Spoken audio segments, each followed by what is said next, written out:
Sorry to keep you waiting. I'll try to move it. You got your issue sorted out? Yeah. Okay. Got your issue sorted out? Yeah, we've decided to use different platforms and use Facebook. You guys are using Prezi, right? Yeah.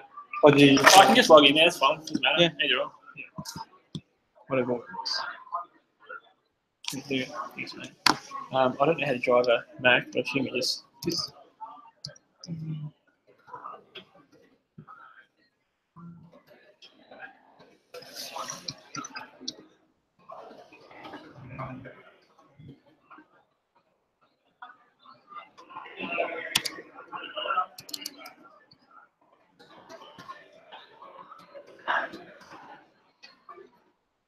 One of the cookies saw me for Frank's and he was like, "You're very cute." I know. Okay, go out and talk to him.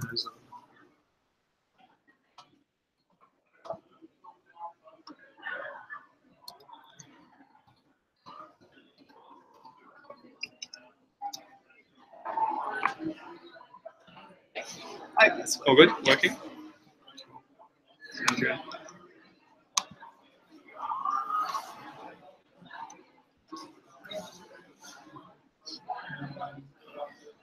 Just that much? Can I make the screen bigger? No, slide from there. That's it there. Yeah. Just want to make sure the video works. That's all. Oh, actually, there's no video in there. No, sorry. Oh, okay. There's this. Just want to make sure it just loads up. Yeah, make sure that all happens. I prefer this to happen now than we're standing up here with crickets.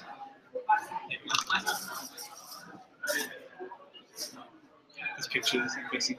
Now, are you guys using a clicker tonight? There's no clicker, so you just have to be like pressing the space bar here or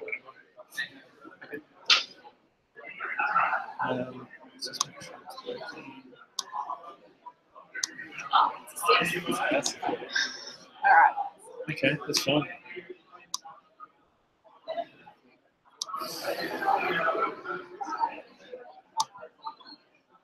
Awesome. Thanks, guys. Thank you.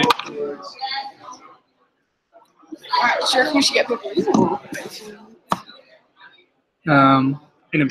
In like 5 minutes. Let's see. Hang on. I should be putting these on full screen, eh? Oh gosh.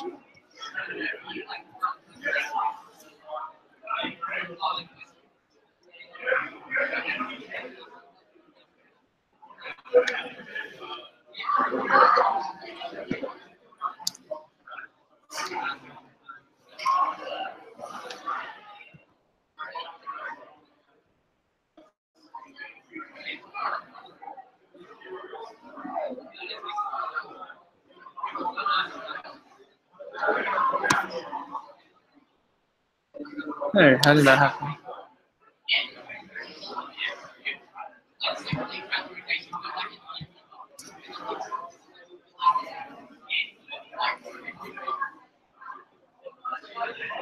Cool. Sweet. Sick. Alright, do you, is... Oh, so you just got everyone's slides in there and then it's just pulled on it. Yeah. I mean, yeah, there we go. Alright. How annoying is that? That's fine. This is not a record, right?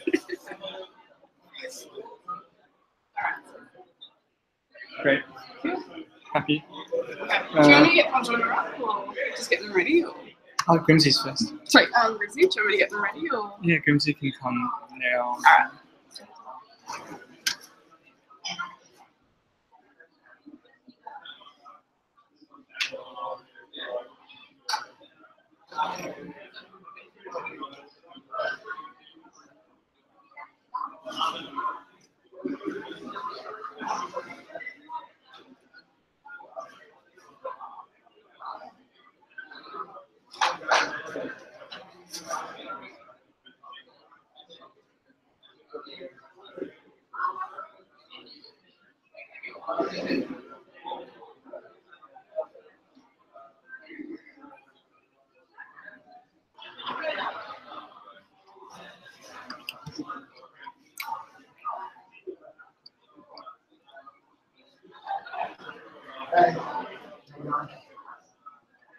Sorry. Oh, so this is your. Oh.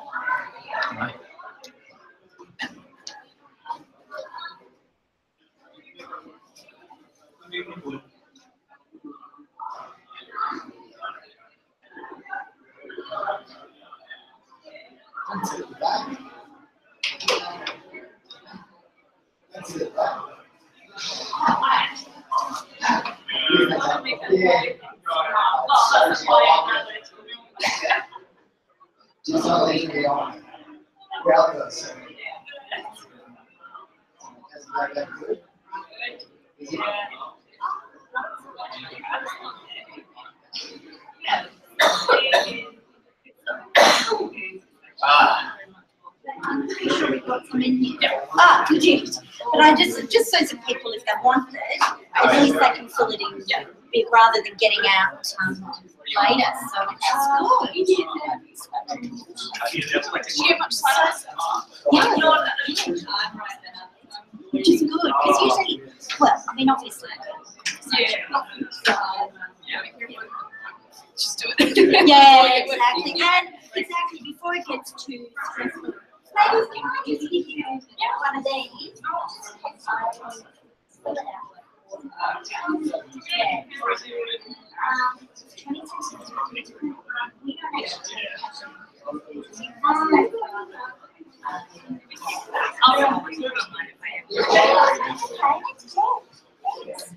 Can I give you one of these just in case you want to fill it out before you come back later? You're already done. Good. Oh, fantastic. Have you got your books yet, right? The emergency You get those in the mail. Did you do it to Sophie's phone? Yeah, you're right.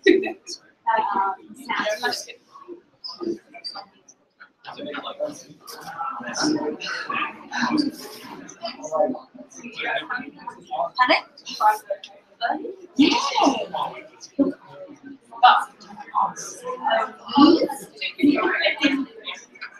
I can see you've got our app, so you're sorted.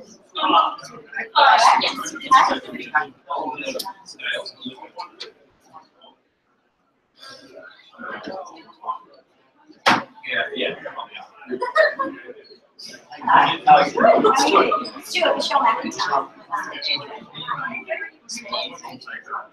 I just watched the I was actually knowing the stage of Giant one match.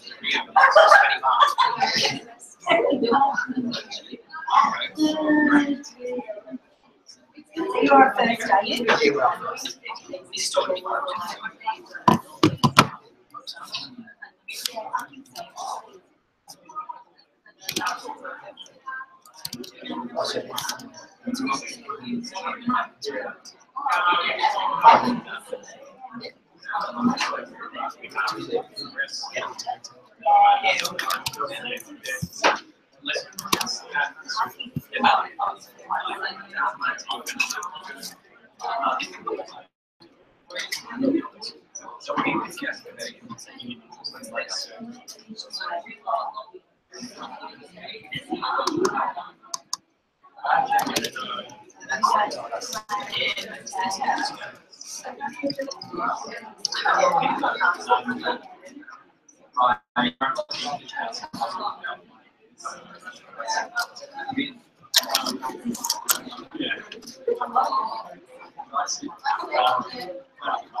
Whoops. Sorry, guys.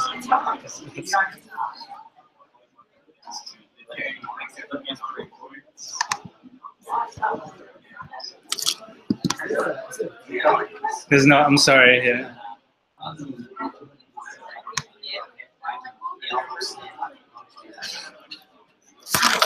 I'll control our slide if that's all right. Yeah, whatever you like, yeah.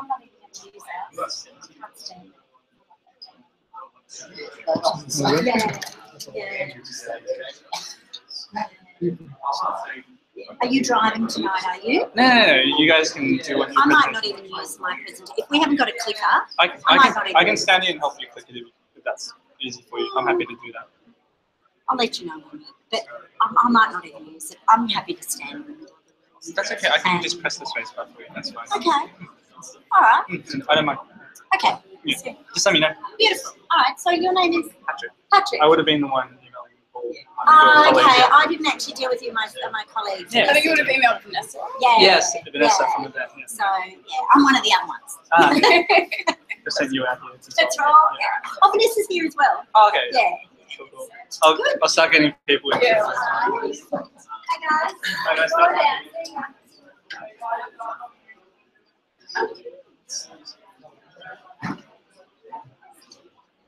There you go.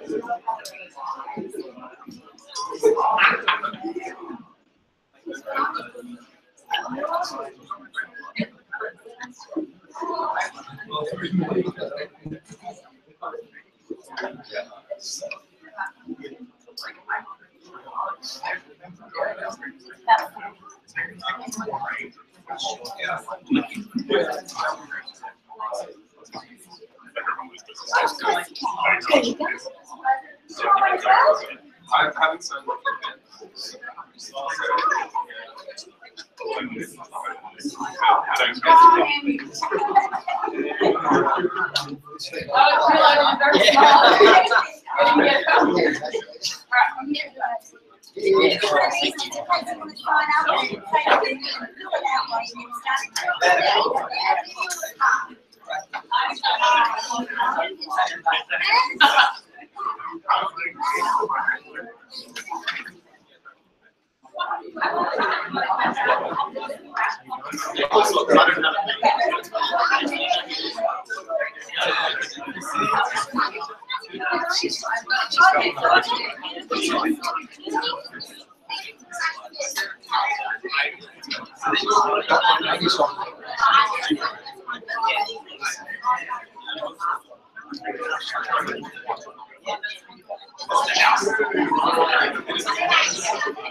Yes.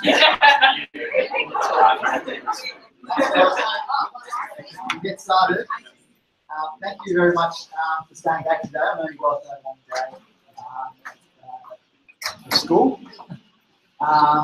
So yeah, I hope you do get something out of this evening.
We'll get started. As I was saying earlier, thank you very much for staying back this evening. We really do appreciate it. We do want it to be a little bit informal as well, our presentation. So if you've got any questions throughout, feel free to yell out. And I think Andrew and I are quite approachable people, so I want to ask questions. So my name is Stuart. I'm here from Grimsby today to present to you guys with 8 tips and tricks that will hopefully assist you throughout your intern year. So who is Grimsby and what does Grimsby do? So Grimsby is a specialist advisory practice that has been established for over 30 years and has always specialised in medical and other healthcare professionals. We've got over 40 staff located both here in Melbourne and also in our Sydney office as well. But we do service clients right around the country. We pride ourselves on experience, service, client centricity, and trust. The team that you'll be dealing with next year, if you do decide that Grimsby is the right fit for you, is Rochelle Ciccone, Senior Tax Manager, Andrew McCurry, who's here this evening with me, Senior Accountant, Liam Murphy from Financial Planning, and myself from the banking and finance space of the business. Between us, we've got over 35 years experience. So whoever you're dealing with, we've got experience there to back it. So the first topic here, or the first tip, is in regards to salary packaging. So who here has heard of salary packaging? Everyone? How many of you are confident that you know how to maximise salary packaging next year? Not too many. Oh, I'm actually going back. So tip here would be come in, definitely have a talk to Andrew and myself in regards to how to maximise that. Now, I could stand up here all night and talk about salary packaging, but I won't, because I know there's a sponsor later who's going through a little bit more detail and hopefully cover off in more detail what all goes through. But definitely the first tip here would be to get your forms in your order. Actually, I'll go back a step. So what is salary packaging? Basically $9,010 of tax-free income figuring entitled to next year. So the way that you should maximise that is definitely get your forms in early. The reality is next year you're going to be extremely time poor, and the last thing that you want to be doing is on the phone with Smart Salary or Maxia, whoever your salary packaging provider is. You really should be focusing on what you do best. We've had clients come on board in February, March, and by that point in time it's too late to maximise your packaging. So definitely get in early. Second tip here, in regards to salary packaging, is your timing strategy. Again, I won't go into any detail, because hopefully the next one will cover off on this. But there are certain ways that you can maximise salary packaging to come in and have a chat with Andrew or Rochelle. On top of the $9,010 living expense, you've also got access to the National Entertainment benefit, which is capped at $2,650 per fringe benefits tax year. In the past, we've had a lot of our established clients were actually able to have these extravagant weddings and big birthday bashes because it was actually uncapped. However, unfortunately for you guys, it is now capped to $2,650 per year. So just a little wedding. Yeah, for a very small wedding. But it's better than what Andrew or I are entitled to. Tip number 2 is in regards to tax deductible items. What should you guys be keeping an eye out for, not only for your intern, but throughout your career? You'll become more familiar with it throughout your career. So the first one there is home office. So you can't claim this. It doesn't mean that you have to have an office set up at home. It basically refers to any study, work, or research that you'll be doing from home. That's definitely claimable. Second one there is self-education expenses. So there is a very fine line here between self-education expenses and professional development expenses. It's a hot topic with the ATO at the moment. So I won't go into any detail, but come in again, have a chat to us, we'll tell you what you can and can't do. The guys going back, you probably know what I'm talking about there. Phone and internet is another one that you can claim. I'm assuming more of you are going to have phones or using the internet, whether it's using something like WhatsApp, you're talking to colleagues, on the phone to colleagues, you're on the phone to the hospital, all of that's definitely claimable as well. Conferences, again, what you can and can't claim here is if you have a one-day conference in South America next year, and you spend a day or two outside of that conference, that's great, that's definitely claimable. What you can't do is fly over to South America a week or two before a one-day conference, go to Machu Picchu, go to the Amazon. That's definitely not comfortable, okay? So a day or two either side, just keep that in mind. Next one there is motor vehicle. So what our clients will do here is, well, more our established clients, once you get to this point, they'll go from consulting suite to hospital back to consulting suite. That trip in the motor vehicle is definitely claimable. Or even for you guys, if you've got a study group that you go to from the hospital in the car, that's definitely claimable as well. What you can't do is any trip from home to the hospital. That's definitely not claimable for the hospital. Just keep that in mind.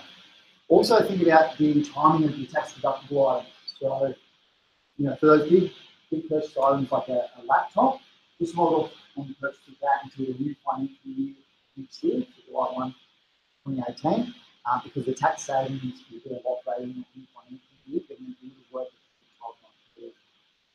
12 months. Okay. Tip 3 is to save your tax refund next year. Okay. Now, we don't want to be the fun police, but save it, put it away. Whether it's towards, might help towards saving for a motor vehicle, might assist you in saving that deposit on your first home purchase. Just save it, okay? Typically, what we see between most new graduates, if you haven't had any real substantial employment before starting next year, that tax refund is typically around $38. But it does depend on the individual. Tip 4 is to set up a tax filing system as well. So what most of our clients are doing is something like a Dropbox file, somewhere central where you can go for invoices and receipts that are claimable on tax time. That makes that process a lot more efficient for you guys. Tip 5 is to start any wealth strategy with the end in mind. Okay? So whether that is, as I said, buying a motor vehicle, saving for a holiday, saving for the deposit, what are the steps that you're going to take along the way to achieve that goal? Okay? So always keep the end in mind. Whether it's in 40 years' time, how do you want to retire? Start thinking about that and how are you going to approach that along the way? How are you going to achieve it? Tip 6 is finance. So this is a space of the business that I work in. I'm extremely passionate about what I do. I assist a lot of our younger clients, buying the first property and walking through the process. Right through our established clients, managing property portfolios, whether it's residential or commercial. My biggest tip here would be come in, have a 1 hour consultation with myself and run through what you can and can't do with finance. We've been established for such a long time, so for over 30 years, so that's allowed us to build significant relationships with all the major banks. We're completely transparent and independent. So we've got over 10 different lenders on our panel, which means we're not restricted to one product. We've got access to the most competitive product on the market at any one point in time. The reality is the banks, you are a highly sought after client by all banks. The reason why is that typically income increases over your career, and you are typically seen as recession proof. So you're not just got changes in the economy. You're safe bet in the bank's eyes. Okay? So that's why we say come in, have a chat to us, we're completely independent. Tip 7 is to protect your biggest asset. So most of you, who here has a motor vehicle? Yep. Do you have insurance on that motor vehicle? Yep. You nod your head. Good. What most people will fail to do is that once you do start employment next year, you are the biggest asset. So you've worked extremely hard to get to where you are today, starting your career next year. So why not look at risk management? Something for starters anyway, something like income protection. Keep that in mind once you start next year. Something was to happen with you. Who's confident in 12 months' time to 5 years down the track? Who's confident they're going to be 100% healthy? No one knows. So protect that. Okay? Because once that income stream stops, how long are mum and dad going to support you? Start thinking about that. Tip number 8 is to start a relationship with specialist advisory practice. Okay? There's a few here tonight. Some key questions that I would be asking them definitely are, okay, do you specialise, not one specialty, but see someone else. Do you specialise in medical and other healthcare professionals? Number 2, how experienced are you? And question 3 would be, are you going to be my direct relationship in your business, or are you going to be involved with me? Okay, that's important. Grimsby's Club 100 package. I won't go through each of these dot points, but basically we're big on the education piece. Okay? So once a year, we get you in for what's called, we like to call our annual health checkup, or annual financial health checkup, or annual review meeting. We get you in, not only review the year that was, but also set new goals and objectives for the year ahead, or within about 5 years, 10 years down the track. What is Grimsby Club 100? You're probably thinking, what the hell is that? So Grimsby doesn't do a whole lot of marketing in the graduate space. We rely quite heavily on word of mouth referrals to business. And each year we'll only take on 100 new graduates each year from Monash, Melbourne, Beacon, the reason for that is that those clients that do come on board, we want to service you guys to exceptionally high level. So we don't just take on anyone. It's a first-in basis. And you will be seeing, obviously, Andrew and Michelle between them. They've got in excess of 25 years experience. So you definitely will be in good hands. The other key here is that we want to be that one trusted financial advisor. Okay? We're a one-stop shop for all your financial needs. We're going to be extremely mindful next year. So you've got access to every service that things you provide, whether it's banking, finance, superannuation, financial planning. You want to be that one trusted advisor that you can come to this for all your financial needs. Not only for next year, but as you progress throughout your career, and life changes that occur along the way. So you want to be really good, and you want to ensure you're in the process. Where is Grimsby located? So we're located diagonally to Royal Melbourne Hospital in the MAP Centre. And Melbourne Uni is just over the road as well. Feel free to go online, book a complimentary consultation, call the office and book an appointment with either Andrew or Michelle, myself. And go from there. That pretty much sums up the presentation. If you have any questions, feel free to go.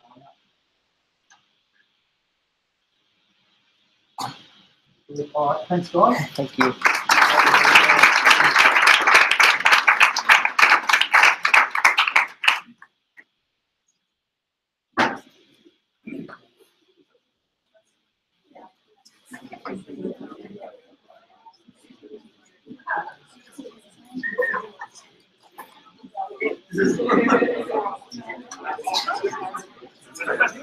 The only problem is I can't really be seen from the lectern.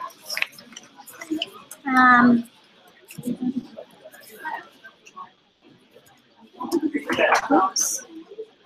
Can I just...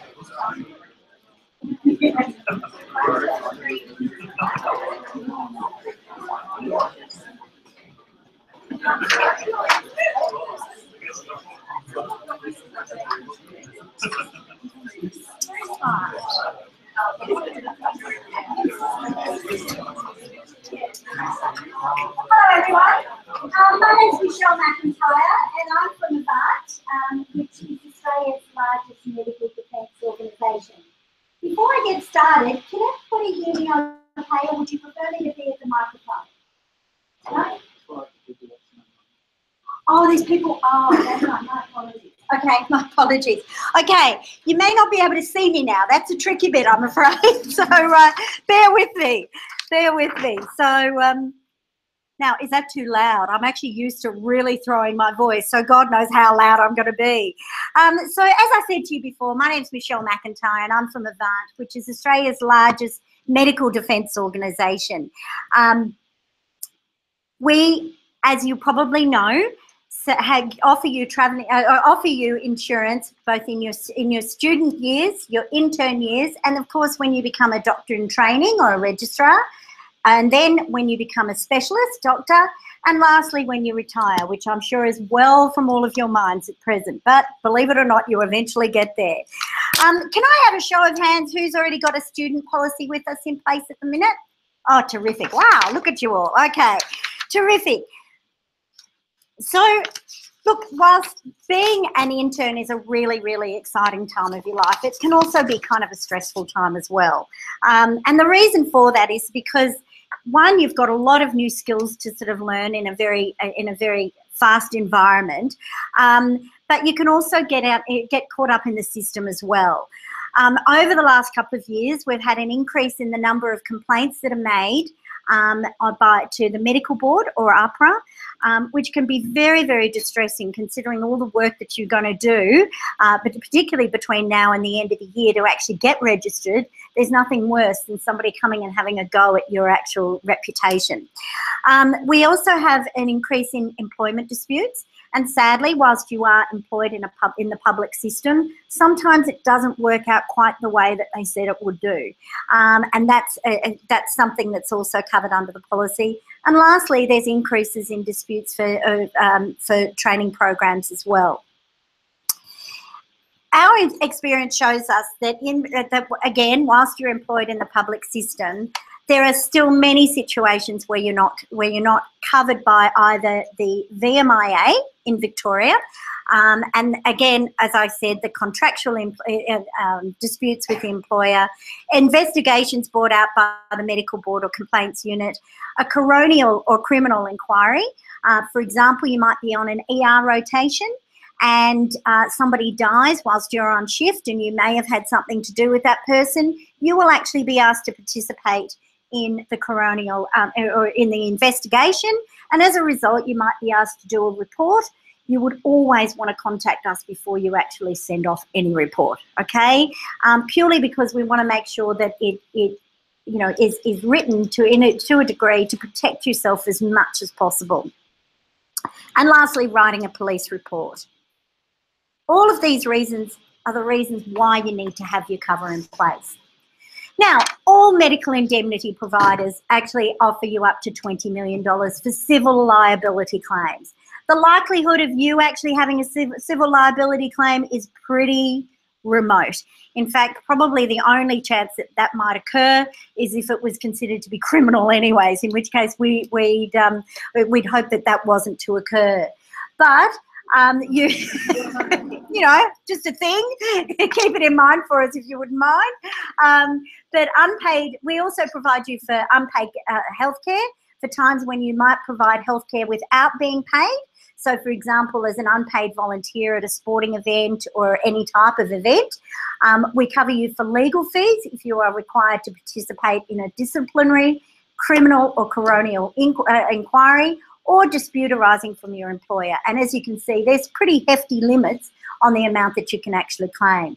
And lastly, we cover you for automatic communicable disease cover. Sadly, in the environment that you're in, you may be exposed to getting Hep C, Hep B, or HIV, and you may have to severely modify your practice in order to continue to practice medicine. For example, you might need to go into research or something like that. So it actually pays you a lump sum benefit. As an Avant member, you will be backed by the largest in-house specialist medico-legal team of any medical defence organisation in Australia. And of course, we're available 7 days a week, 24 hours. We would prefer, though, if it's just a general inquiry, that you don't call us at 2 o'clock in the morning. We really want to save that time for people that are really under a lot of pressure. But certainly, we would always encourage you to contact us if you're not sure about how to respond to something, if you're not sure about how a situation could be managed. Give us a call, and we can give you the most up-to-date information. Of course, with your new intern RMO policy, we also continue to provide you the free travel insurance cover, and that is extremely popular. I think any heads nodded at those that have used our travel insurance policy.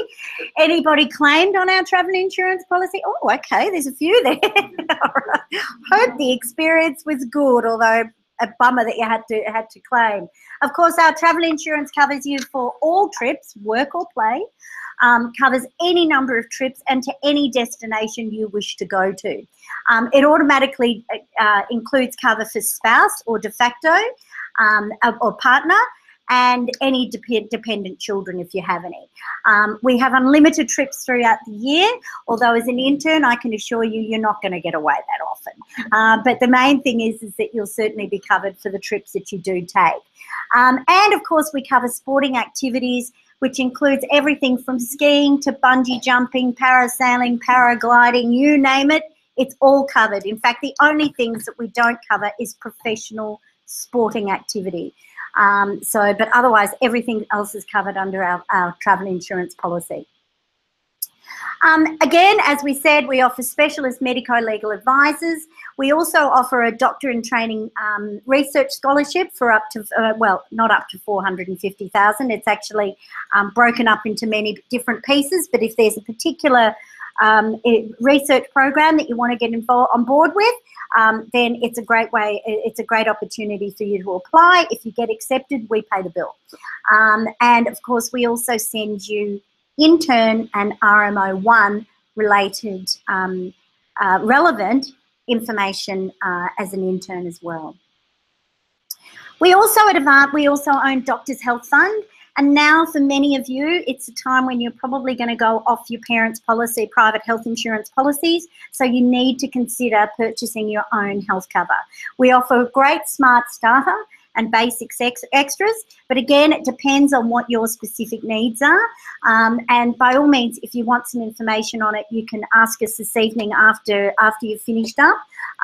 But it's a great product, very competitive, particularly in the last 3 or 4 years, we've had virtually no price increases, which is pretty unusual, particularly in comparison to the major commercial insurers that are out there.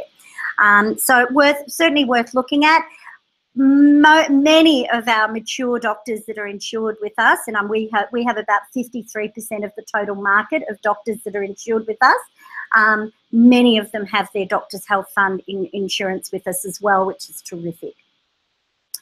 Another thing you need to consider, and I'm probably filling you with so much stuff to think about, but we also offer a life and income protection insurance. I'm not going to spend a lot of time on it, but it is a product that is designed specifically for you as doctors. So it's something that if you are going to look at taking up, please contact us and find out more about the product that we offer you and how it is much more specific to you as doctors. Lastly, we also offer you tonight, if you sign up, we also offer you the Emergency Medicine Handbook. Some of you have already got it. It's a great resource, resource for you to have. It offers you, or it's a book that gives you a diagnosis and management plans for just about every illness that you could possibly imagine. So this is going to be given to you tonight. If you sign up with this later on in the year, if we've run out of supplies, we only get a certain supply. If we've run out, then we may not be able to give the book to you. So, but tonight, certainly you will actually get it if you sign up. Now, some people ask me, why do you guys charge $27.50 when everybody else doesn't charge anything at all? And the best answer that I can give you to that is that, first of all, now's the time that you need to start thinking about who your medical indemnity provider is. And we introduced a cost about 4 or 5 years ago, and truth be known, we all wet our pants because we thought, oh my God, what are we going to do? How are we going to convince people to join us as opposed to joining somebody free?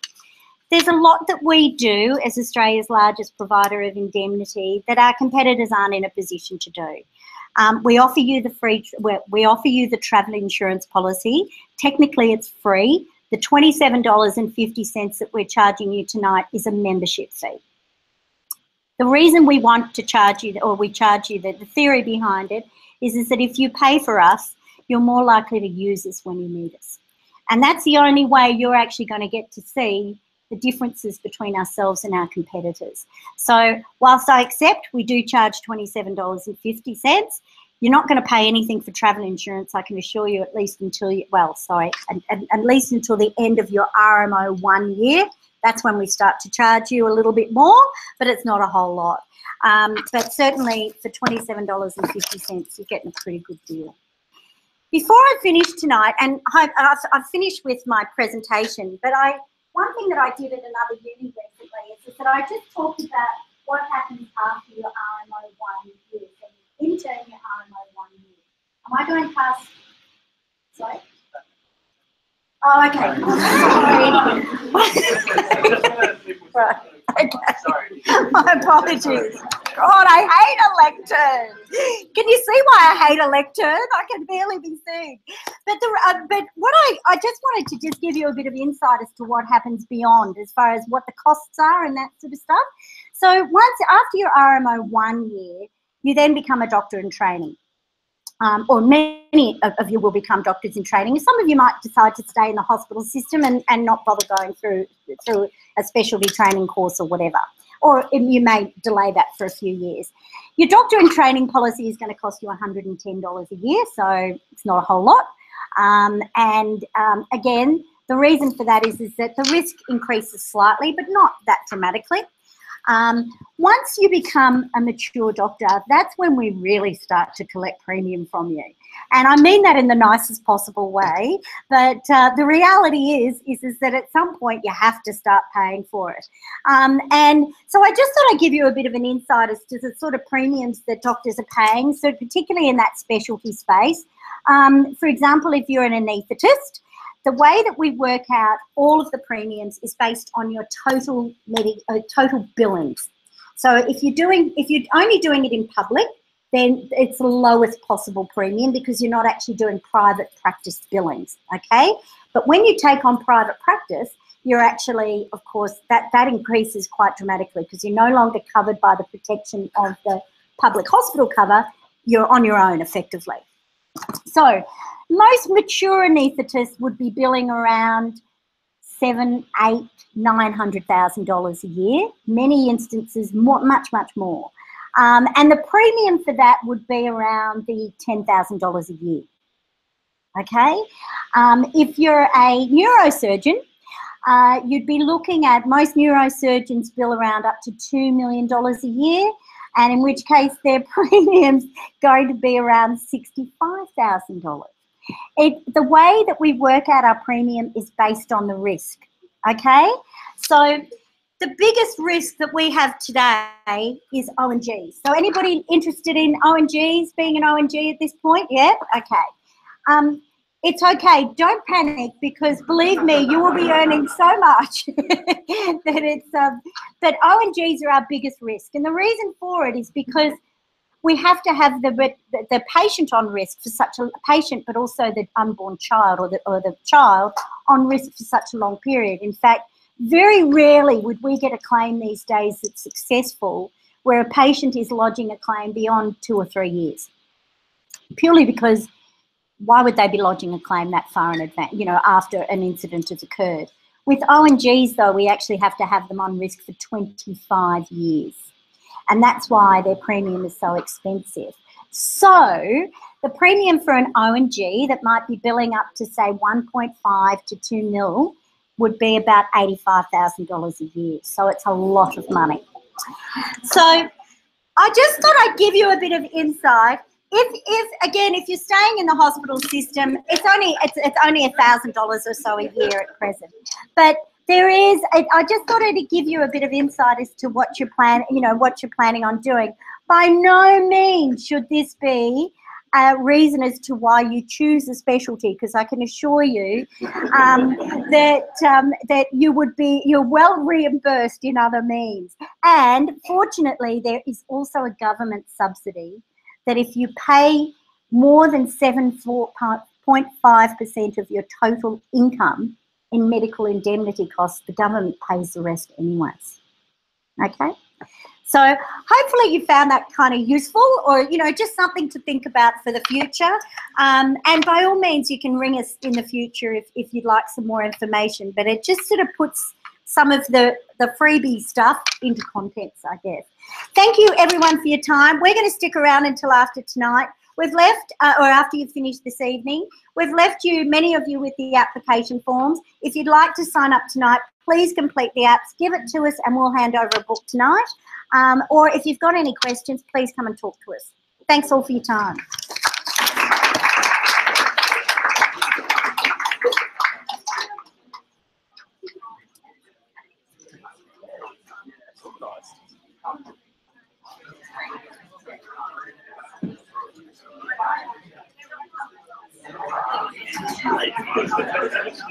Thanks for that. I don't think you're on. Pretty organised. How are we all going? We all going good? That's good. Right. Hello. Hi. How are we? No, that's all good. Thanks for coming out, everyone. Really appreciate it. I know it's a Wednesday night and it's probably not the most exciting thing or topics, but it is really important. You know, some of the stuff you'll learn today, you know, what Grimsy started with 101 and indemnity insurance is, you know, fundamentally really important for today and for the future sort of thing.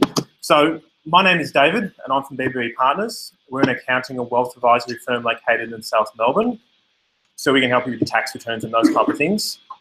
We specialise in looking after medical professionals. So over about 80 to 90% of our primary clients are doctors or dentists or pharmacists and those type of things. So we understand the hospital system, we understand public and private practice and those type of things and what you'll encounter from a finance kind of perspective. Okay, there we go. How we help our clients: tax and accounting, finance, financial planning and insurance, okay? So when I talk about tax and accounting, I'm talking about tax returns, salary packaging advice, tax deductions, debt structuring, from a tax perspective, BAS statements, GST, all these types of things that you'll encounter next year and moving forward. We talk about finance, we're talking about getting a credit card or a ProMed student loan or buying a house, you know, but it's more than just which bank. That's not, I'm not promoting CBA with that statement, but it is more than just which bank. It's about getting debt structured right correctly. So before we talk about what bank might suit your needs, we're actually talking about how to structure the loans or how do we use debt to advantageously for you. You know, we're talking about financial planning, we're talking about investment, building wealth long-term, superannuation, we're talking about insurances. I'm not talking about your indemnity insurance, they're important, but I'm talking about life insurance, income protection insurance and those type of things. So we provide an holistic approach to our clients. So we offer everything at one location. We've got advisors who specialise in certain areas and you'll get to meet them over time of your career. But basically a one-stop shop and we provide all these services for you. The topic I'm talking about today is what I believe to be a cornerstone or a foundation for your future, and it's about budgeting and cash flow. So to do that, however, I'm going to use an example, and I'm just talking about one of you for next year. So one of you next year will be, all of you will be, but for the example, one of you is the first year intern next year. Okay, it's going to be your first full-time job for most of you. So what that means is, you know, you're getting paid fortnightly, tax will be withheld, you have to salary package at the hospital, you have to do a tax return, you have to learn about deductions and all those type of things. We can help you get started and all that sort of stuff, but these are things you have to start thinking about. So in this example, you want a starting salary of $66,000, okay? That's rounding numbers. I like to round numbers for these because if we try to get accurate, we'll be here for a bit longer. Starting salary is $66,000, okay? So some of you have HECS or help debts, so you have to pay some of that back. You also have to pay income tax. So basically your take-home salary, what you get in your bank account every fortnight, if we average it out nice and evenly, would be $51,000. Again, it's a round number. Everyone's circumstances will be different, okay? So does that all make sense? Okay, so that's what next year's all about, okay? So a budget, okay? So what we recommend is preparing a budget. The budget can be extremely formal, software driven, and, you know, track variances, and I'll talk about that in a second. It can be, you know, middle of the road, something on Excel that's, you know, a bit more adaptive. It can be on a sheet of paper. But what I recommend is actually committing to a budget, so actually writing something down. I'm not trying to take the fun out of life, but what I'm trying, because no one likes saving money. You know, saving money is the most exciting thing, but it is actually the most important thing. It's the foundation. So committing to a budget, having an understanding, okay? So I said before, it was $51,000. So in a budget, we've got to have the ins and we've got to have the outs, okay? We know what the ins are. The ins are $51,000, okay? So what are your outs? So let's look at your expenses. Do you pay rent? Are you paying back a student loan to the university or a credit card debt? You know, are you trying to save up for a conference? Are you presenting at a conference next year? You know, putting aside that money for those things. So committing in a format to what your outgoings are, what you plan your outgoings to be. There's always room for variance, but committing to it. So having an idea of this is what is in, this is what is out, and this is what is mine and what is left. Does that make sense? Okay. As I said before, accountability, write it down. Okay. Don't just think, I'm going to try to write it down. It keeps you accountable. Stick it onto your back of your door. Okay. Use Excel. I've got a template that I use a lot of clients with Excel. It's a bit more prettier looking than a scrap piece of paper. And then the next option we talk about is zero. Okay. This is what I do, and it's the high level up here. But basically what it is, it's using a piece of software that's in the cloud. So you don't have to install anything. There's apps, there's websites and those type of things. And what Xero does, it automates some of this process. Okay, it's got a few parts to the program, but one of the parts is it's got a whole screen where you can actually key in your budget. So you can key in, this is how much your net pay each month is going to be, and carry it forward. This is how much your rent's going to be. This is how much this is going to be. So it's actually not just looking at like an annual snapshot. It can actually be broken down monthly. Okay, so now you put in what you plan to spend monthly for the next 12 months. What Xero does and where the power comes into it is when I go to Coles, I pay on my credit card. Okay, so the bank knows I've gone to Coles. It's given Coles some money. It's quite obvious. What Xero does is the bank will send your, how to describe this simply, the transactional data to Xero. Okay, Xero doesn't get access to your bank account. Xero can't spend your money, but it gets the transactional data. So the bank then tells Xero you went to Coles. So then what Xero asks you, what is Coles? Well, we know what Coles is. It's groceries. It's, household costs. But then it also asks you what's BP. What's Monash University? What's, I don't know, Chanel. It asks you what these things are. So if there's a budget, there's always a budget for clothes. Don't worry. Xero then asks what Coles is. So then what the second flip side is, you can then actually run a report on where did I spend my money last month. So if I was to pick someone at random and I was actually to ask you, how much money did you spend yesterday and what did you spend it on? How much money did you spend the day before that? How much money have you spent in the last month? Now I know your students and the answer is, I spent nothing because I have nothing. That's fine. But this program can actually tell you what you spent on your bank account. So when it comes to the end of the year and I say to you, how much have you saved? And you say nothing. Well, we can actually go back and look at why didn't you save nothing? Oh, you did a diploma of anatomy and you paid cash for it. That's good. That's why you don't have any savings, but you've done your diploma of anatomy. You know what I mean? So that's where this comes into it sort of stuff. So like I said, it is a higher level up, but it is something that we do offer. As part of our kind of student offering, we'll set you up on Xero for free, let you get a feel for it. It is not for everyone.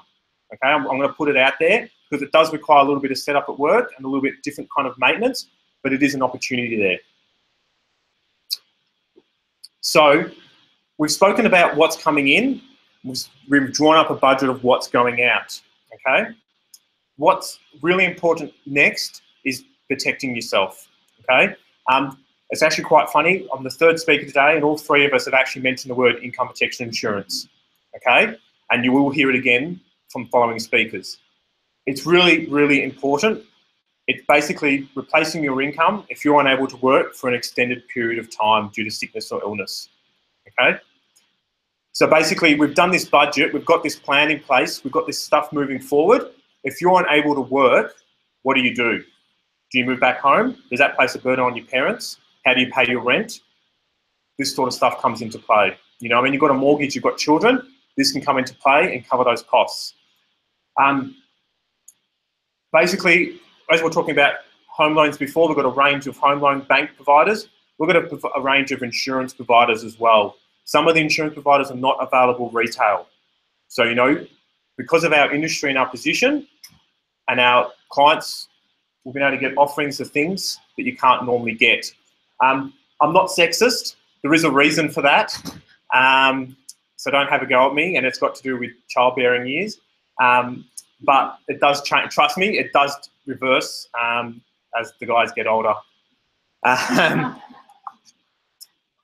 So following on our example before, 50 was coming in, 30 was going out. So after 3 years, you've saved $60,000. Again, it's only an example. Okay, my previous example, I said you did pay for the diploma of anatomy, but you've saved $60,000. So what are you doing with that $60,000? Is that $60,000 going towards study? Is that $60,000 going towards a house? Okay.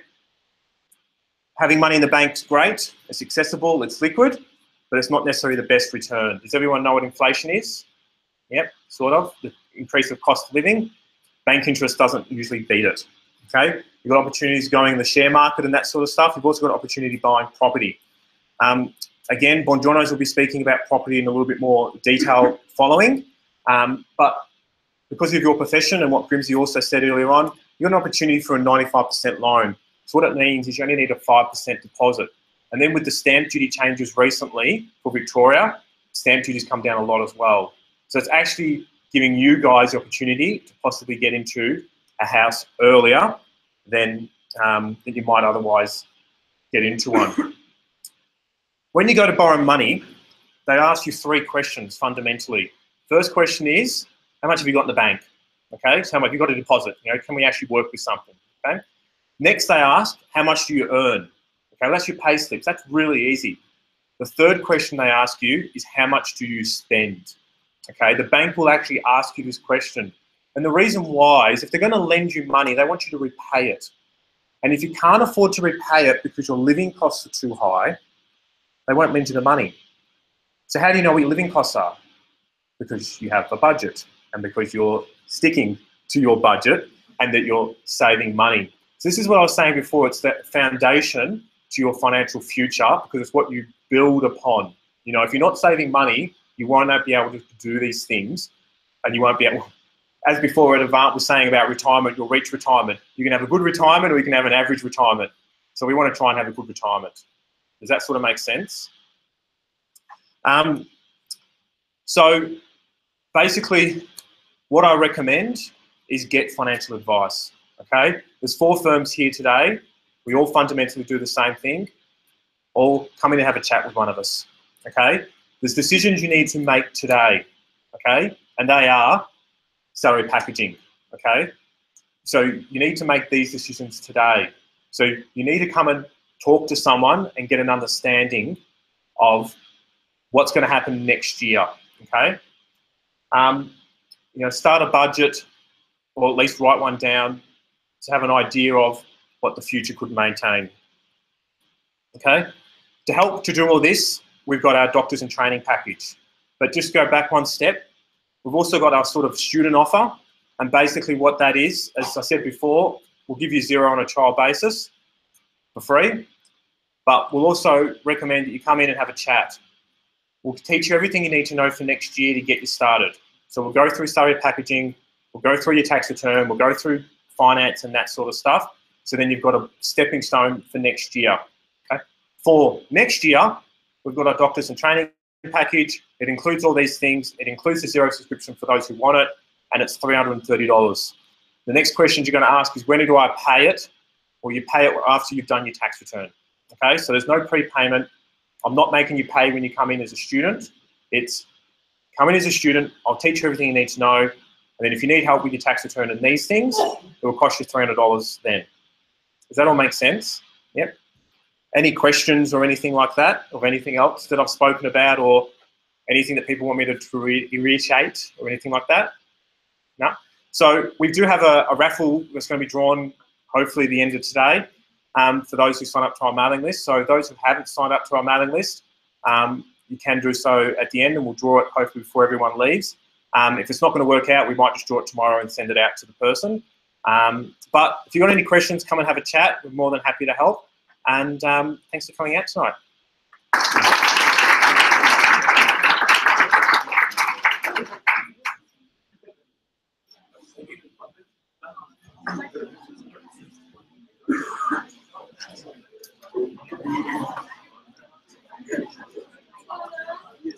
While you're all digesting David's presentation, just if you haven't entered our prize draw yet, I was going to do it at the end of this speech, so then you can take off and not have to stick around any longer. I mean, after the end of the night, after all the speakers have spoken. So we'll do that. Raise your hand. Alex is going to come back in, hopefully, and pass out some more slips. But essentially, here he is. Anyone not got one? Yeah. I'm sure they've got pens. You should have picked up a pen. So whilst he's doing that, Alex and I work at a firm called DPM. We are a financial services firm that's always specialised in looking after the needs of medical professionals. And tonight I will be talking to you guys about salary packaging. Just take one and pass it on. That normally works. Before we get into salary packaging, important to note that, there we go. As I said, we do look after a large number of doctors, and this has really enabled us to understand the pathway that you guys are embarking on and the advice that you're going to need along the way. To provide that advice, DPM has a wide range of services all under one roof. Our core services are tax and accounting, finance, wealth, and insurance. And we also have the specialty service areas of legal, property advocacy, and self-managed superannuation. Not that you'll need all of them next year, but over the course of your career, we do find our clients using most, if not all, of these services. And I think having them all under one roof makes it a lot easier for you. Alex, Elise, and I, who's also here tonight, we all work as tax consultants. So working in that tax and accounting team, helping our clients with salary packaging, tax returns, and then ongoing look at tax structuring. You obviously want to pay as little tax as possible, whether that's through investing or private work. Our job is also then to facilitate the relationship with the other services so that over the course of your career, we will formulate a team of consultants around you. Enough about us. Salary packaging.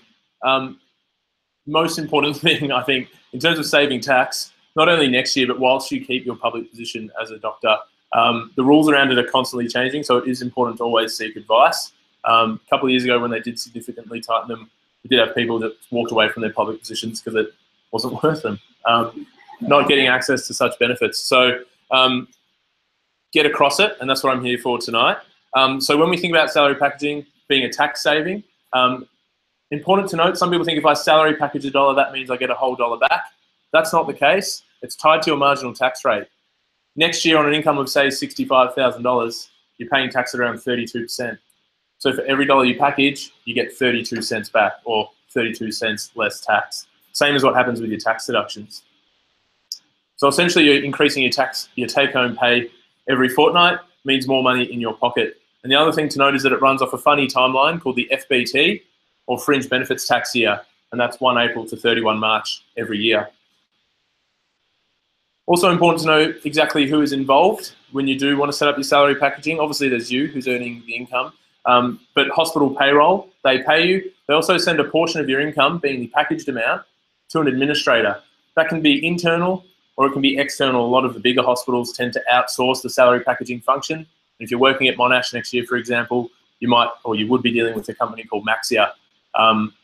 There are different administrators for every hospital, and for every hospital you work at, you'd have to set up a different salary packaging account as well. Then there's the financial advisor, which is hopefully DPM. We can give you the advice around what to package and when, and I'll explain exactly what that means, but there are some certain things you want to be doing with your packaging to make sure you are getting the biggest tax benefit that you can. Salary packaging is split into 2 separate sections. The first cap is living expenses, and the second one is other items. Does sound a bit broad. For example, I'll just use Maxia again as an example. They'll give you a list of other items. A lot of the items on that list are things that you can get a tax deduction for. So if you can get a tax deduction for something, leave it out of packaging, put it in your tax return and get the same tax benefit there. Save the caps for things that you wouldn't normally get a tax benefit for. And under living expenses, that includes things like rent, So all you need to do is have your name on a lease agreement and be able to prove that you're paying a portion of that rent. Loans, so any loan that you have, you might take up a student loan like the ProMed loan. You can salary package the repayments that you make to that, or even a home loan if you're lucky enough to have one. But thinking about the tax benefit, you don't want to do investment loans because you're already getting a tax benefit in your tax return. And then credit cards. Credit cards are a really good salary packaging tool because it doesn't matter what you pay for with the card. It's the repayment that you make to the card that you're packaging. So you might have a full list of expenses and then a $2,000 repayment at the end of the month. Submit that statement and that $2,000 counts towards your $9,010. The second cap, other items. As I said, it's a bit of a broad list, but these are the key items that we see our clients using. $2,650 is your cap now, and this is the one that's been tinkered with a bit in the past. Meal entertainment is a funny one. I think a lot of people look at that term and they think, oh, that sounds great. I'll go out to Gold Class, watch a movie, be entertained, and have dinner there and package it. You can't do that for one weird reason. The movie is the entertainment, not the meal. So for salary packaging purposes, the meal has to be the reason why you're going out. The meal is the entertainment. So what makes a meal entertaining? First criteria has to be you and at least one other person. You can't be dining alone, but you can be in a whole group of friends. You have to be dining in, so no takeaway or drive-through, and you have to be having a main meal. So you couldn't just do a bowl of chips and then do your drinks all night at the bar. Essentially all you need is a tax invoice or the bill from the restaurant. So you know when you go out to a restaurant, if you're lucky enough to as a student, you get an itemized bill from the restaurant saying that there's 2 main meals being consumed payment. So it might be the FPOS stub attached to that. Then you can do all the food and drink on the table that night, or the portion that you pay for, I should say. And you submit that to the salary packaging administrator and you're done. Then you hire an accommodation. Pretty straightforward. If you hire a room in a bar for your birthday, you can salary package that cost. An accommodation, anywhere in the world, doesn't really matter what it's for. Hotels, motels, holiday inns. If you're taking private holidays, we want to package those. I'm sure that you're aware, after internship, you'll probably be looking to get onto training programs, and you're probably going on conferences and seminars and expanding your knowledge. All that travel that you do once you start working as a doctor is tax deductible.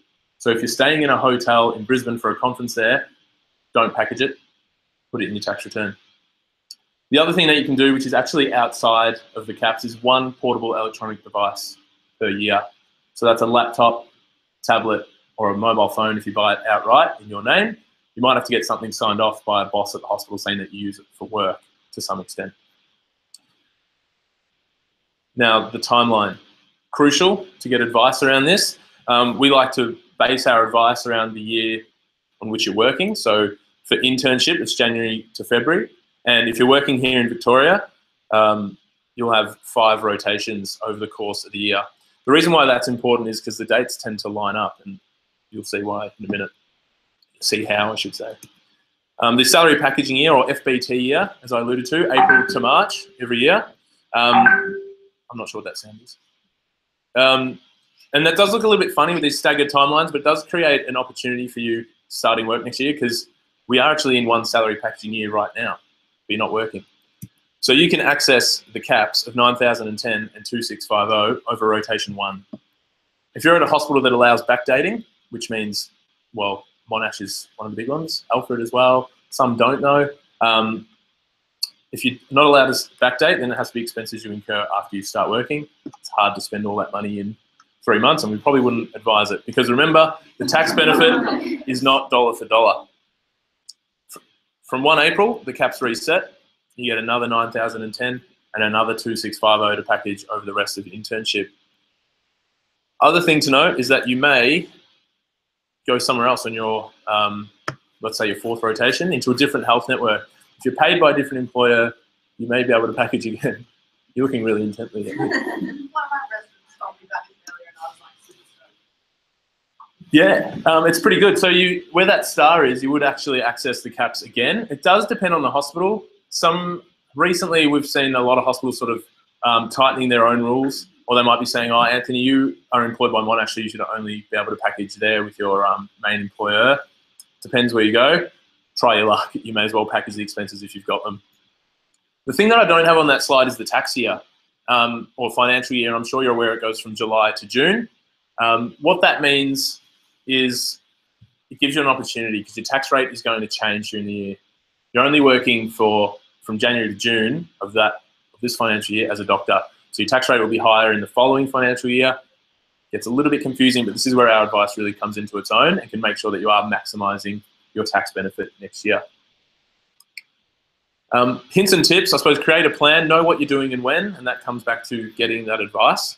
Consider the timing. So again, around your rotations, around the packaging year and your financial year, which you're obviously earning your income. And then, as I said before, make sure you leave out anything that's tax deductible. If you need help with knowing exactly what that is, again, we give that advice. And set up before you start internship.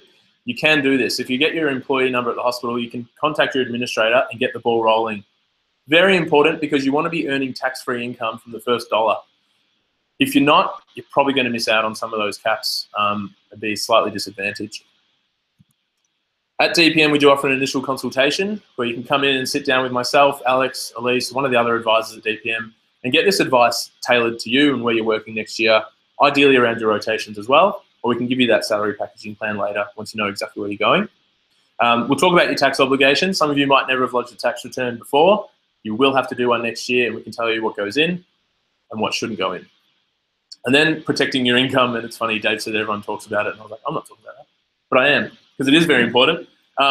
We'll give you some advice around the best policies that you can put in place to make sure that you can always have your income. And then we can go through things like cash flow and budgeting as well. So all of that advice is available to you. Hopefully you can come in person. Our offices are in South Melbourne. Otherwise, we do WebEx conferencing as well, which is like Skype if you can't make it into the office, and of course, over the telephone.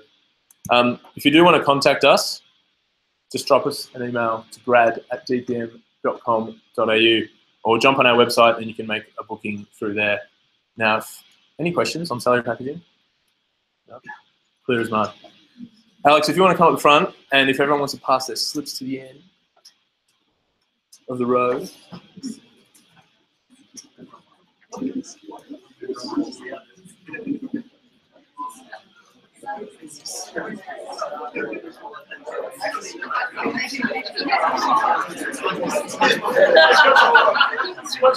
Behind you.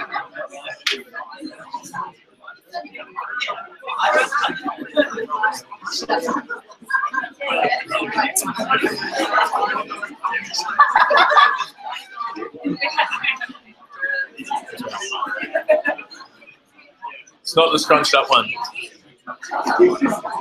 Julian Nithi.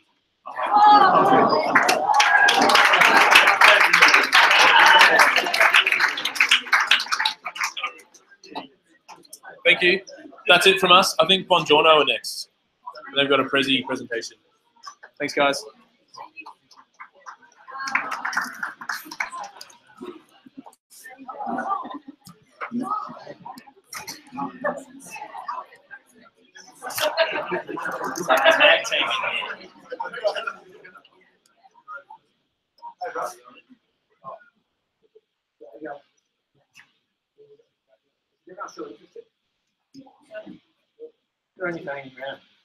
Sorry guys, I'll just set up here. Well, first things first, we're giving away a $500 Westfield voucher today. The only thing you have not, but you know you got. I've seen good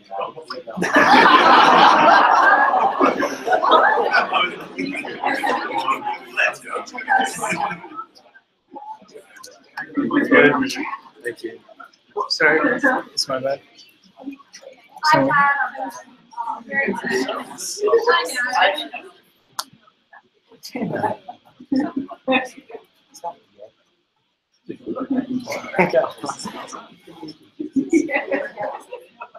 sorry. So, my name's Mitch and this is Rick, and we're from the Bongiorno group in Melbourne. So, hopefully you'll do already. Essentially, we are a financial services firm that specialises in doctors and have done so for the last 53 years. So we've generally the presentation Nick and I are about to do, we'll do over about 45 minutes. We condense that to you guys into about 15. So if it does feel like we're pushing along, it is so you guys can get home. So essentially, when my clients first come in to see me, we go through goals and objectives. Everyone has the same goals pretty much. Probably 95% of the guys that come in and see Rick or I would say, we would like to buy home. We'd like to buy somewhere in Melbourne. That's what we probably do tonight. We'll give you a bit of a run through of what sort of lending looks like at the moment. That's how best you guys can get into your first home. So give you, and give you a bit of an idea of what you actually need to do to get in. And then sort of, if you've got any questions as we go through, please just stick your hand up. We're more than happy to answer them. So guys, the lending landscape at the moment has changed significantly in the last 6 months. You heard of the property bubble? Has anyone heard of that? That is a property bubble. Essentially, the chief financial regulator in Australia, APRA, okay, APRA, they've come in and said, look, we think there is a property bubble, and they've essentially gone to the banks and they've put some restrictions and put some sort of new rules in place to sort of slow down lending a bit and take a little bit of steam out of the housing market. What it actually means for you guys, the borrowing money has got more difficult, okay? Obviously, being doctors, your income and everything and the way banks look at you is a little bit different. But essentially, I've noticed with my guys, lending has become much more difficult in the last 12 months. So just a few little examples here. So this is a really small loan. I mean, has anyone got a small mortgage? Has anyone got a $400,000 or $500,000 mortgage in the room? All right. Okay. You probably all agree with me. It's pretty hard to find something for $400,000, $450,000 in sort of metropolitan Melbourne. Right? Very, very difficult. A bank will assess you, whether a bank thinks you're right or not, or whether you service, they will use 7% of the loan value, okay, to calculate whether they think you're a good candidate for the loan. So in this case here, on a $400,000 mortgage, they're going to want to see that you're saving $2,300 a month. So next year, I assume a lot of you will be living in share houses and whatnot, probably paying between $1,000 and $1,200 a month in rent. You probably, if you want to be considered for a $400,000 mortgage, you would have to be putting away another $1,200 on top of the rent that you pay. Make sense? Yeah. 7% is just the general rule of thumb as well. So the sentiment slides here. The $600,000 mortgage at 7%, it's about $3,500. Moving on a little bit further, 8,000 is closer to $5,000. Yeah. So a bit of realism. A lot of guys will come in, they say, oh, you know, my second year, probably want to buy something for around the 750 to 900 mark. Yeah, like, you know, it is like ambition and dreams are really good, but when you're earning $75,000 a year and you've got $5,000 a month hitting your bank account and your loan repayment is going to be $4,600, it's just not viable. So my job and Rick's job as advisors is to sort of set the scene of how it's going to work and put good plans in place. So this isn't as far away as a lot of people think. But unfortunately, a lot of doctors do have a perception of themselves that they will come in and be able to buy something very expensive very early on to do that, but it would sort of involve some help from others.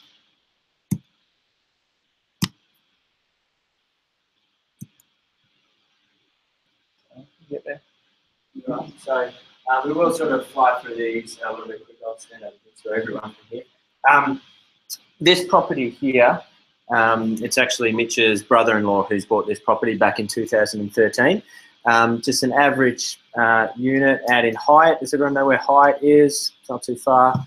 Bought for $490,000. Now, as you can see by the house, with it being valued by the bank at $725,000 earlier this year, it's definitely not the house that's gone up in value, is it?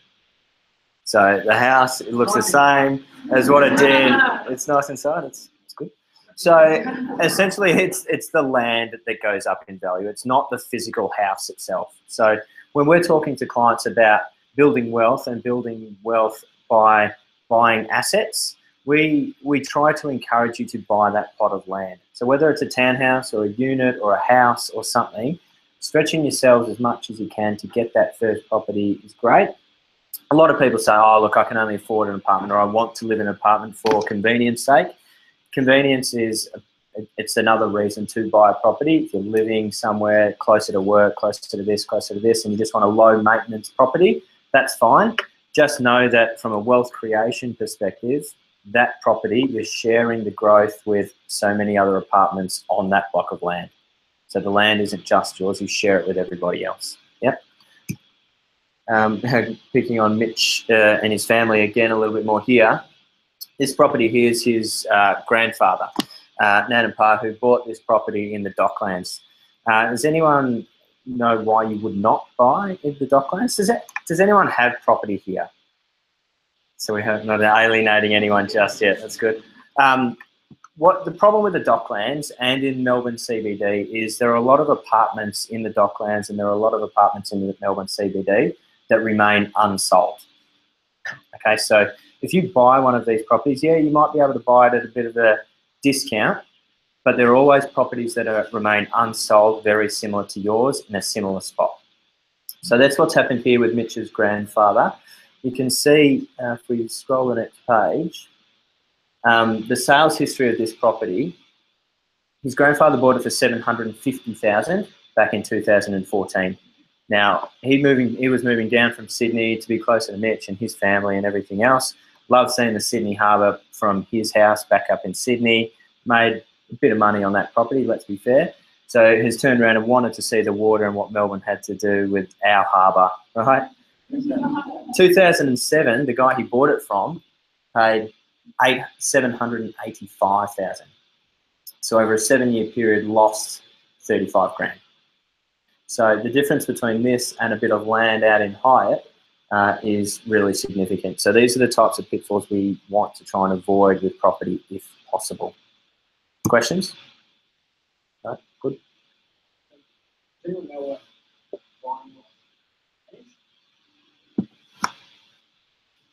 Awkward. It is really awkward. Buying off the plan. Who's got an idea of what it is? Someone have a go.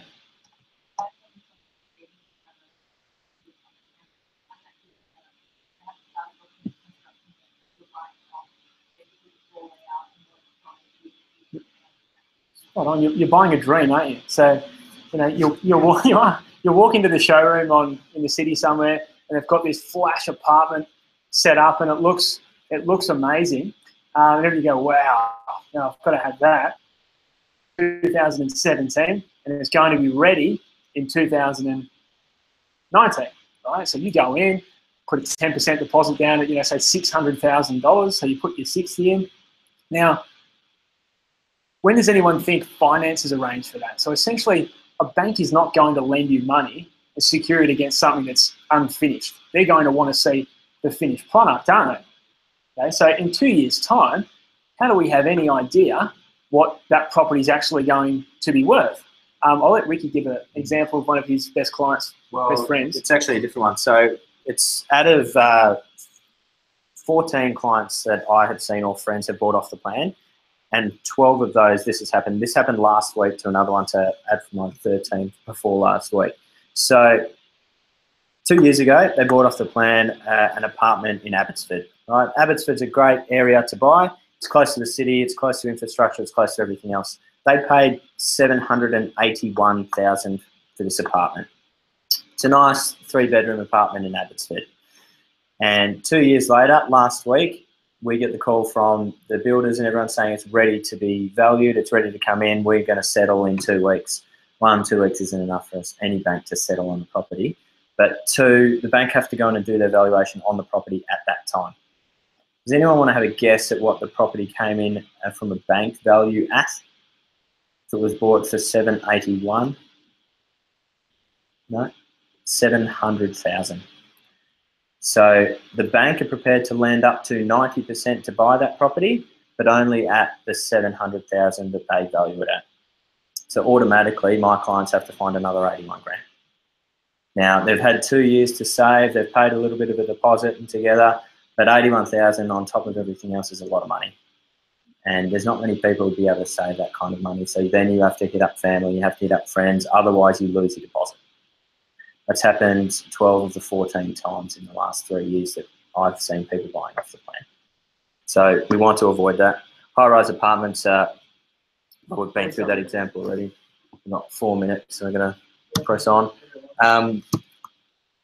Timing the market, that's time in. Our bosses want us to put that in, they're not here anymore. Essentially, banks for doctors. So for me, I bought my home in 2011. Banks are prepared to risk 85% of a mortgage to me. So what that means is I need to come up with a 15% deposit to buy the house. It's all about a risk weighting with the bank. As doctors, you're seen very differently to banks and other institutions around the country. When you're on planes, you get called if there's an emergency to someone having a heart attack or whatever else. But with banks, you can borrow up to 95% without lender's mortgage insurance. So you only need a 5% deposit. Okay, so it helps you get into the property market a little bit quicker. Yeah. But parental back. Even at 5%, you'll have guys will have colleagues and friends next year who buy houses. I mean, I think 6 or 7 interns last year buy houses in their first year working. It is possible, but there will be parents involved. Okay, does anyone actually know how a parental guarantee works? Okay. Yeah, spot on. So essentially, say if you bought an investment property for $600,000 and you only had 10%, so you had $60,000 to put towards it, that you were sort of you need another 5% for stamp duty, which is $30 grand short. So essentially, mum and dad can put an asset up, whether it be cash or the house or whatever, right? And the bank will lend you that extra $30,000 and use the cash or their place as security. Essentially what we'll do in 2 years' time, we'll go and get the place that you've bought revalued. Hopefully it's gone up in value by $30,000, and then mum and dad get their title back, or they get the keys to the term deposit, whatever it might be. So that is a way you guys, if you've got parents in a position to do that, that's great. It's one of those things that you've got to be very, very open with as well, and have your parents involved in the discussion the whole time. We've had a colleague at work in the last 2 weeks who bought a house, paid the deposit, and then their mum went to see the solicitor to find out, to sign the docs for the guarantee, and didn't realise what it was all about and pulled the pin. Right, so you've got to have a really sort of open relationship, and don't just say, oh yeah, mum and dad have signed you up for this. They're really going to be involved in the process so they know what they're up for. There's a real example. That's a real life example. She would have been here today, but she doesn't really like the presentation. We're going to have to fly through this because we're sort of out of time. But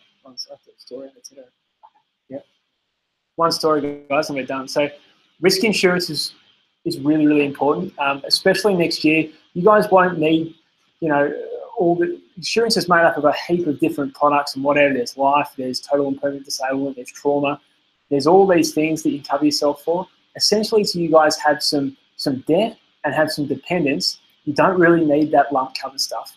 What you do need, though, is what's called income protection, right? Income protection is essentially a type of insurance that if you can't go to work because you're sick or injured, it will pay you 75% of your salary, okay? That is so important because when you're not at work, and you might have only accrued 1 or 2 weeks of sick leave, the money stops coming in very, very fast. And the financial planning disasters we see are people who are not adequately insured, all right? And they're 35 years old, moving back in with mum and dad. It's not really what you want. All we want for you guys is to be able to stand on your own 2 feet and be financially independent. I have a client of mine, obviously won't give you his name. He came in last year, and we were talking through risk insurance, and he told me, his words were, Mitch, risk insurance is like taking money out of your wallet, lighting it on fire, and flushing it down the toilet. Oh, that's good. So I made a note on his client card that said, do not discuss risk insurance again. It's not his thing. Right? I got a call from him about a month ago, and he wanted to make a time to come in to talk about his risk cover. I checked the client card against, that's strange. This is really strange. I said, I'm not going to, when he came into my office, I said, I'm not going to beat around the bush here. What's happened? Well, so he was working, he had a rotation out at Werribee. He was driving to and from the hospital. He had about a 50-minute drive every day, and he noticed that he had a really pulsing pain in his head. He's got a mate who's an ophthalmologist. He went and saw him, and he said, look, you've got so much pressure at the front of your skull. You need to go to emergency now. He went to emergency. He had an MRI and discovered that he had an 8-centimetre brain tumour just under his skull. Okay, so it wasn't in his brain, obviously you guys know better than me, but it was under his skull. So they had to cut his skull off, right? And then they had to remove the tumour. He was off work for 3.5 months. He still hasn't been, he's got clear margins, but he hasn't been given the go-ahead. It was malignant or what's it called, benign. So essentially, he's okay for the moment, but he came in and said, oh, Mitch, I want to get that income protection sorted out. I said, oh, that's good. I said, mate, you've got no hope, absolutely no hope at all. What insurance company would take you on after you tell them this? He said, oh, can we try? I said, no, I'll try. So we did the application. It went up to one of the insurance companies to make an assessment on. Essentially, they're not going to reconsider him for risk insurance for 9 years with clear margins. All right. Now, when you guys are looking at buying properties, taking on debt, investing money, unless you have this stuff in place, it just won't work. All right. And that, guys, that's pretty much all we've got time for. We're going to draw the...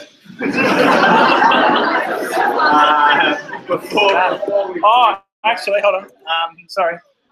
We're offering complimentary many things to come and have a chat to us about anything you like. So all these guys out here, be it Back to Buy or DPM or Bongiorno's or Grimsby's who saw first, they're all very good. So we do encourage you to get out and see as many of us as possible, to see who you deal with as a person, because as a financial advisor or a mortgage broker or a risk advisor, whatever, it's a long-term relationship that we're looking to have, and for you to be comfortable with us and us to be comfortable with you. So we encourage you to get around and see everybody. These are the different packages we have. We can discuss that in the initial meeting. But we might get somebody up to draw a name.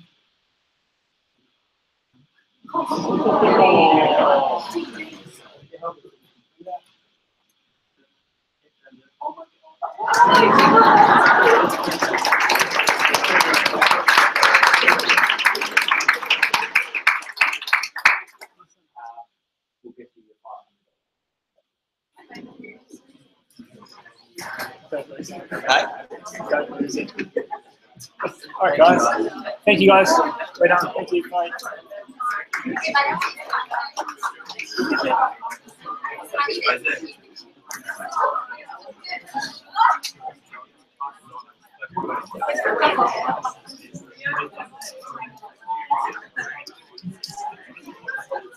I just get back to no stress. No stress.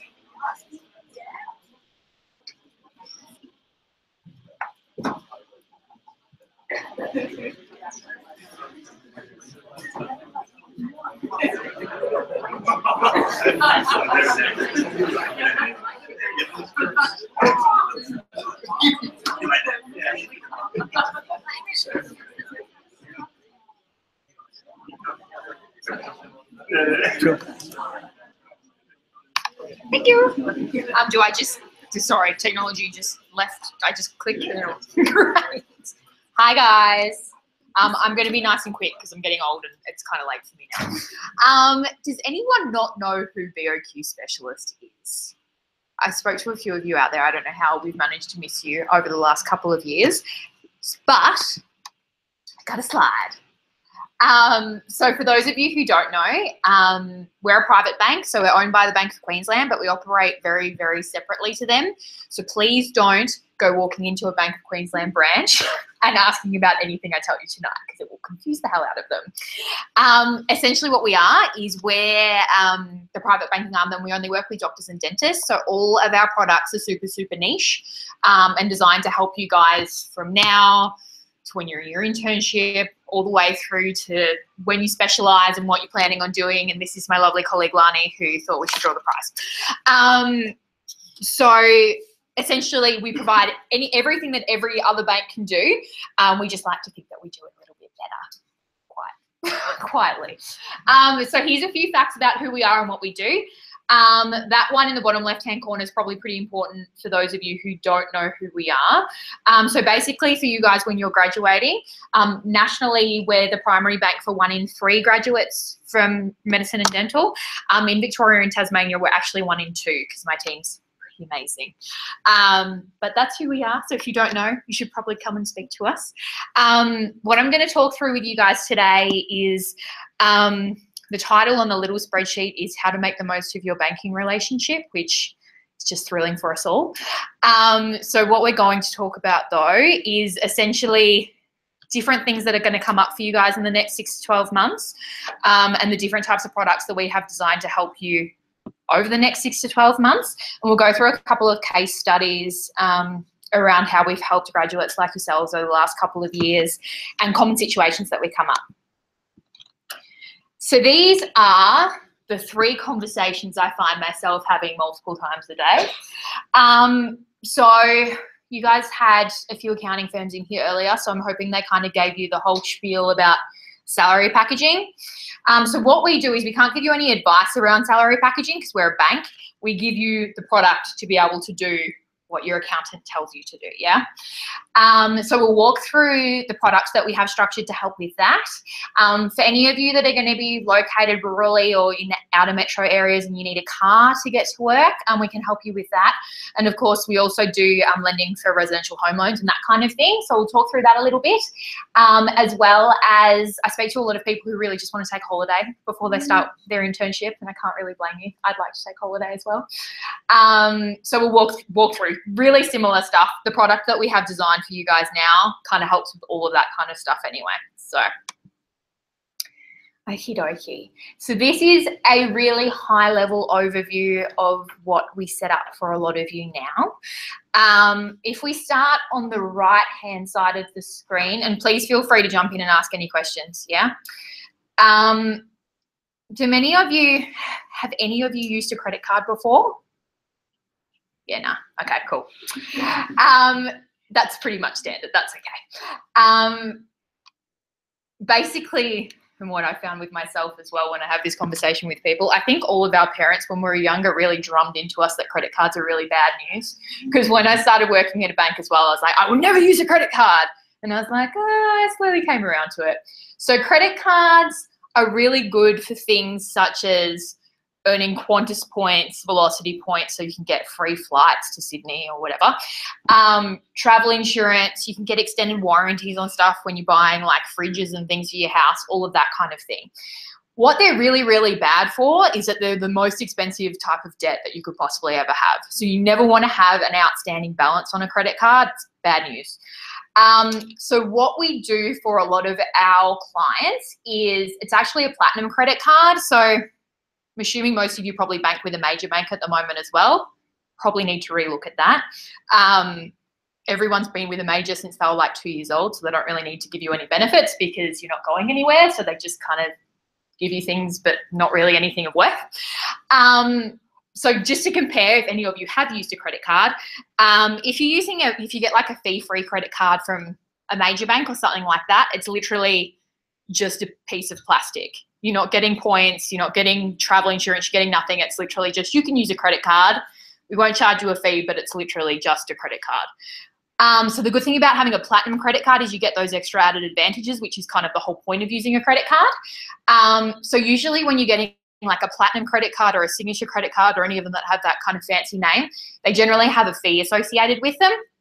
So ours is $150 per annum, but we work super closely with the GPSN and we have an arrangement with them that any of their members can get the platinum credit card fee-free for life, which is really awesome.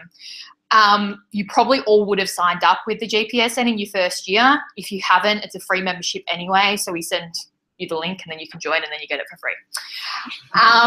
It's really, really hard for me. So that's kind of how that works. The big advantage with using a credit card and why you should kind of start now, going off by what the guys would have been saying earlier, is that salary packaging works through the fringe benefits tax year, which ends at the end of March. So when you start your internship, you've literally got January, February, March, so 3 months to spend your $9,010 that is eligible to be packaged. It needs to be spent on a credit facility. So if you have a car loan or something like that, you can do it that way. But because a lot of you don't really have that many expenses yet, a credit card's a really common way of doing it. So what that means is it's not about kind of spending more money quickly so that you can claim a tax advantage, because that's ludicrous. It's just about going, okay, traditionally I would have handed over my debit card to pay for that. Instead of doing that, now I'm going to hand over my credit card so that I can package it come next year. The really flexible thing with Victorian hospitals is they let you backdate expenses. So if you're spending money on a credit card now, when you get into the hospital system in January, most of the hospitals down here, I think it's like bar one, will let you just take those statements in and say, hey, I know I'm not working yet, but these are the statements that I want to package, yeah? Cool. So when you're using a credit card, there's a couple of ways that we set it up. The primary way is, and when I first started using a credit card, you want to set up a direct debit, and we can do that for you. The reason is, and I did exactly the same thing, you go, I want to monitor my spending and I'll log in every month and pay it off on the 25th of the month because I'll remember to do it. No one ever remembers to do it. And then you get slapped with a 20% interest rate. So what we do often is you do your spending on the credit card, and then this account on the left-hand side is it's called a one account. Essentially what it is, it's the equivalent of a transactional bank at any of the majors. So it's your everyday facility, yeah? You can have a debit card linked to it. You just have any cash flow, so any savings, when your income starts coming in, that's where it would go. You can access that money at any of the major bank ATMs 10 times a month free of charge. So it saves you from that one friend that's always wandering around on a Saturday night not wanting to use the CBA ATM because they don't want to pay $2. There's always one. The big advantage with that one is if you guys log in and look at your everyday bank account at the moment with the majors, you'll be getting like 0.01% interest. We actually pay 1.25 on our account for everyone, but for you guys, we give you a bonus 1.5%. So what that means is in today's market, you're effectively receiving a term deposit rate on money that you have access to immediately, which is, if someone can find a better bank account, please tell me about it, because I'd really love to know. With paying off the credit card, so you're running your salary packaging through this one, yeah? If you don't have any money to put in that one account just yet, we can actually set up an overdraft limit. The limit for you guys is $15,000. You don't need to use it all. So just be wary that in the market at this stage, there's a lot of products out there that will want you to draw down the whole amount, so you start paying interest from day one. You only need to draw down $200. You only draw down $200. You'll only pay interest on $200. If you want to pay that back tomorrow, you pay it back tomorrow, and you're only charged interest on one day. So just be wary of that. We can set that up so that then you're doing your general spending through the credit card.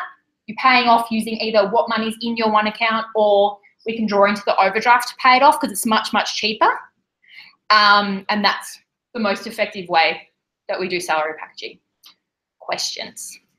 Did we follow that? It's like 7.64, I think, at the moment. Yeah?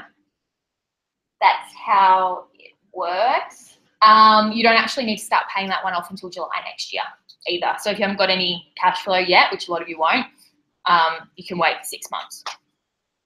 Yeah? Sorry, I've never seen BOQ specific ATMs. So does that mean all cash withdrawals would have to be through other bank ATMs essentially? I use other ones. Okay. I use the major four. Yeah. Cool.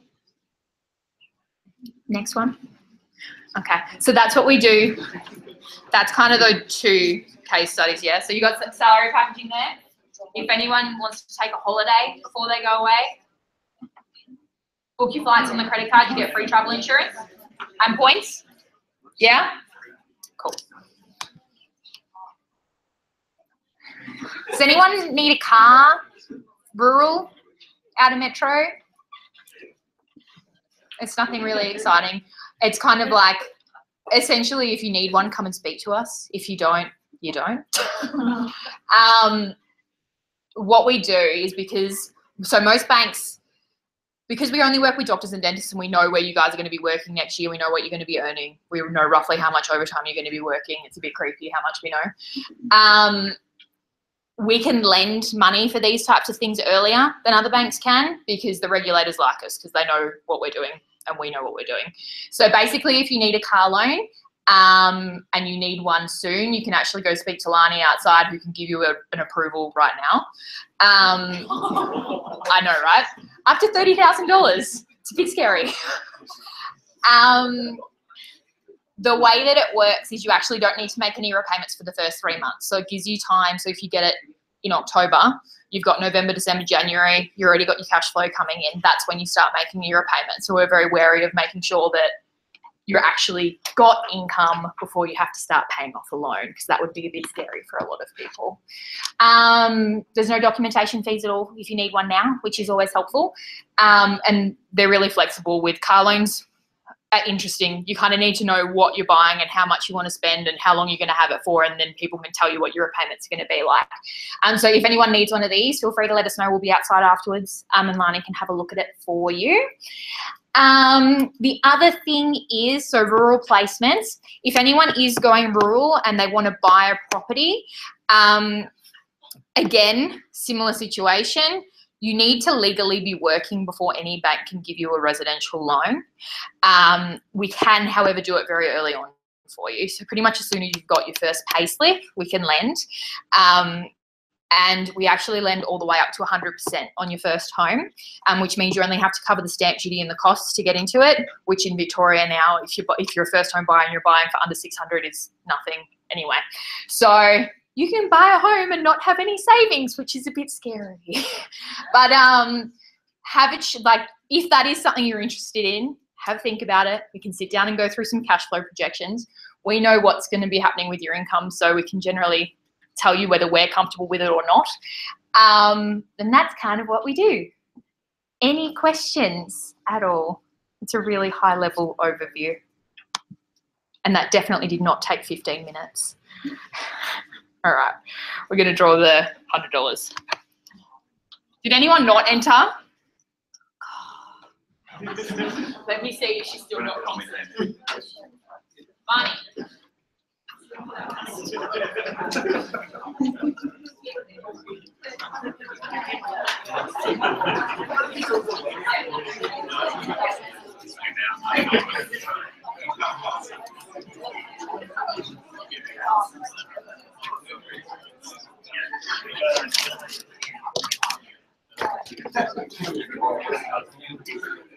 Hey, you're the right. Calm down.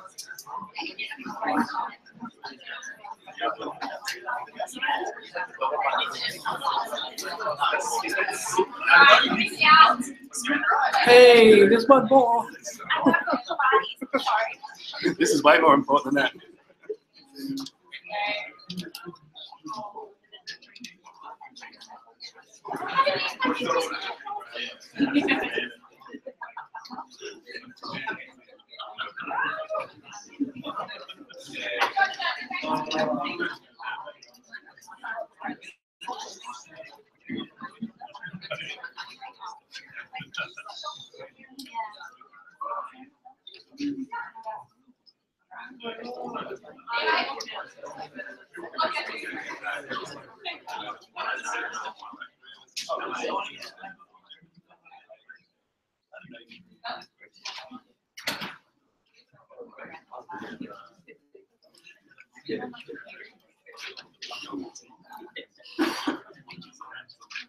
Sorry.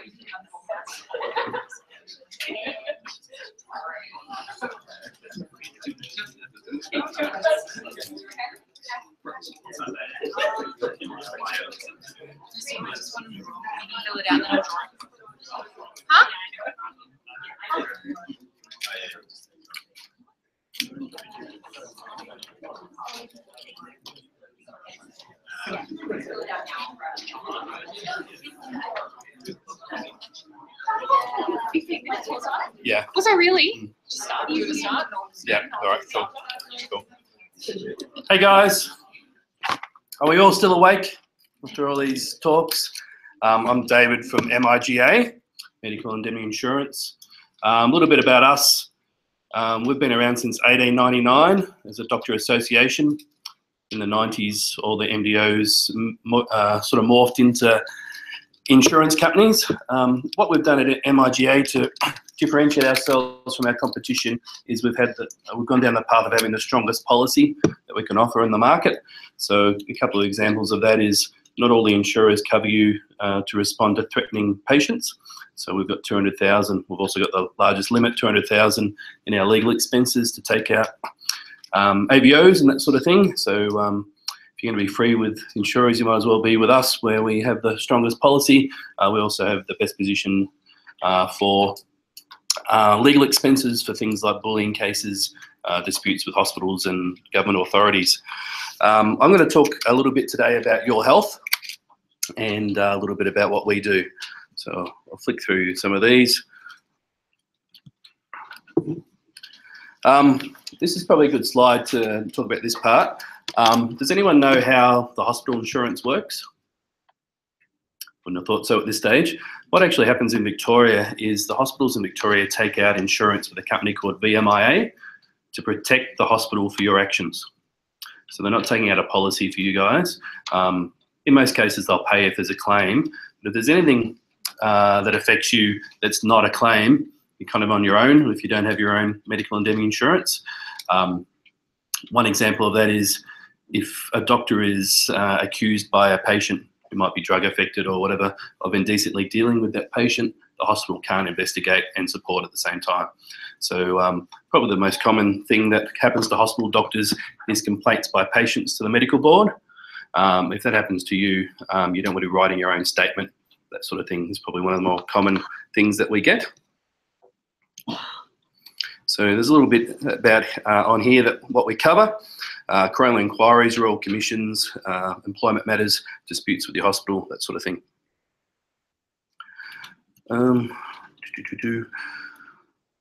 There's probably about 400 things that hospital doctors need their own cover for, and 300 of them haven't happened yet, if you know what I mean. So I've got a case study that we've been working on lately where one of our doctors in Queensland was working in emergency. A drug-affected patient came into emergency. The other doctors in emergency were familiar with this patient, and they're aware that she normally hides her drugs internally, and she was in and out of consciousness, and the other doctors, consultant or whatever, got him to hold her down, and so he could do an examination and find out what drug she was on so they could treat her. Now later on, she then made a complaint about internal exam without consent. Our doctor had only really been ordered to hold her down, hadn't really been a decision maker, but we still needed to engage external lawyers, which cost us $15,000 to $20,000 in this case. His insurance is $60 a year, so if he didn't have insurance, he'd be paying for that himself, just to protect him in those sort of circumstances. So it's a pretty good illustration of some of the reasons why hospital doctors need their own cover. So take part of that. Now, I mentioned I was going to focus on your health. Dr. Roger Sexton on our board's really passionate about doctors' health, and I think he was a bit ahead of the curve. I think it's been a really hot button topic the last 2 or 3 years. We've had these resources on our website for about 5 years. One of the most important ones is the GP health assessment. He's really keen on doctors maintaining your own GP, and there's a health assessment to take to your GP there. And then this is one of the videos that he's put together on our website for the resources that you can use. Let's play that if we can. I'll check the volume if that's working. We know that 87% of Australians have their own GP, but only 50% of doctors have one. I've dealt with a lot of doctors and a lot of complaints over the time, and really had to deal with some of the impacts of the work stresses on the way in which the doctor responds, his clinical judgments, and the impact this has on his family life.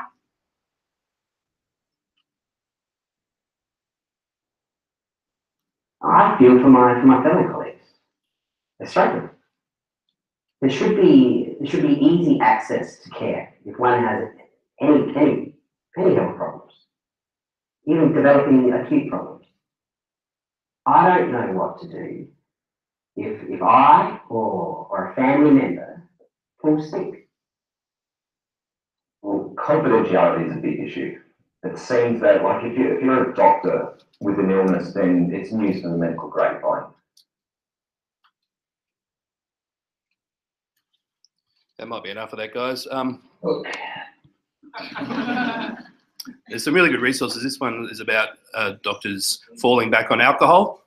I think it's a really big issue where young doctors might have a glass of wine to wind down at the end of the day, and 10 years later, they actually rely on it. So that's probably a good piece of advice, is be very careful with that. We do doctor and training grants, some really good online resources. What else have we got here? So your insurance with us is free. It's free until halfway through HMO3. And then we do have the best price in the market at $60 a year. So strongest policy and best price. Why do we do that? It's a strategy. So some companies want to charge early because they know that people don't attach value to something that's free. We've always tried to be, the best price for doctors in training, in the hope that more doctors will choose us and we'll make it up for you over the next 45 years. So that's a little bit about why people or companies charge how much and when. It's really a good idea to join probably all the free ones at this stage still as an intern, because you probably don't have criteria yet. So until you have criteria about how you're going to choose your insurer, it's a really good idea to have 2 or 3 that can communicate with you, and hopefully, it might be the experience you need when you need medico-legal advice that helps you decide. There's some other really good benefits of having us. I think we're the only ones that cover you for private locum work and PGY2. Another piece of information is you don't have to do a form if you're already a member, so you can update your details with us. Those of you who aren't members or aren't sure, I've got my laptop outside and we can double check, but the form to join us take you 40 seconds or something if you want to join at the end. I think one of the best parts about having medical indemnity insurance as a hospital doctor or as a student is you've got, in our case, a solicitor on call 24/7. Medico-legal advice. You're not going to get that in any other industry, and this has happened because of the way these companies have formed as doctor associations with you guys as members, so you get some really good benefits out of that. Let's see. If you join at the moment, you go in the draw for a $2,000 Visa gift card. It's free to join the others as well, certainly all the free ones. What else did I want to tell you? We've partnered with Qantas, so eventually you'll be able to get Qantas frequent flyer points from us when you start paying for your insurance. Our HMO3s this year got 20,000 points, which is like a flight to Sydney. This is never going to cost you anything. Some of the promotions that you get in this industry, eventually you pay for. This one will always be free. Some other little things to watch for. I meet a lot of HMO4 doctors or PGY4 or 5 doctors that have let all their insurances lapse. And I think a bunch of them probably wouldn't have done that if they knew they were exposing the prior history. You have to maintain your insurance every year to still be covered for your past. It's not a big deal, but I think a lot of people let them lapse without that knowledge. I get a lot of questions about HMO3. Good evening. The time is 8 p.m. and visiting hours are now over. Thank you for visiting Monash Health Clinic. It's okay. Thank you. We're all locked in, I think that means. What was I talking about? Oh yes, doctors that want to do locum work only for 6 months in HMO3 or something, just be aware that often you're not covered for that work if you're not employed by the public hospital, so you're not in the right category for your insurance anymore. So always ask your insurer if you're covered. Any questions? Join now, strongest policy, cheapest price, can't go wrong. Thanks very much.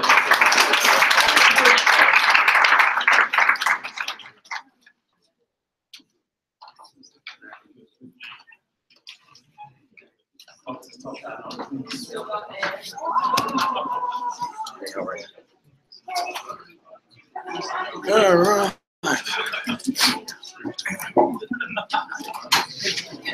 This is the last one, guys, sorry. this is the very last one. Good evening, guys. I'm Tamar. I'm with MIPS. I will be probably about 5 minutes or less, I believe. But just before I start, we are running a competition to win a MIPS pack, which includes a gym bag, water bottle, pen torch, badge clip, and USB and some stuff like that. If you sign up with us, we're free, just like the other MDOs. And Margaret is at the back with some forms. So we're gonna do it at the end of my presentation, which is gonna be 5 minutes or less. So you have another 5 minutes if you want to sign up with us. I just had to say that very early.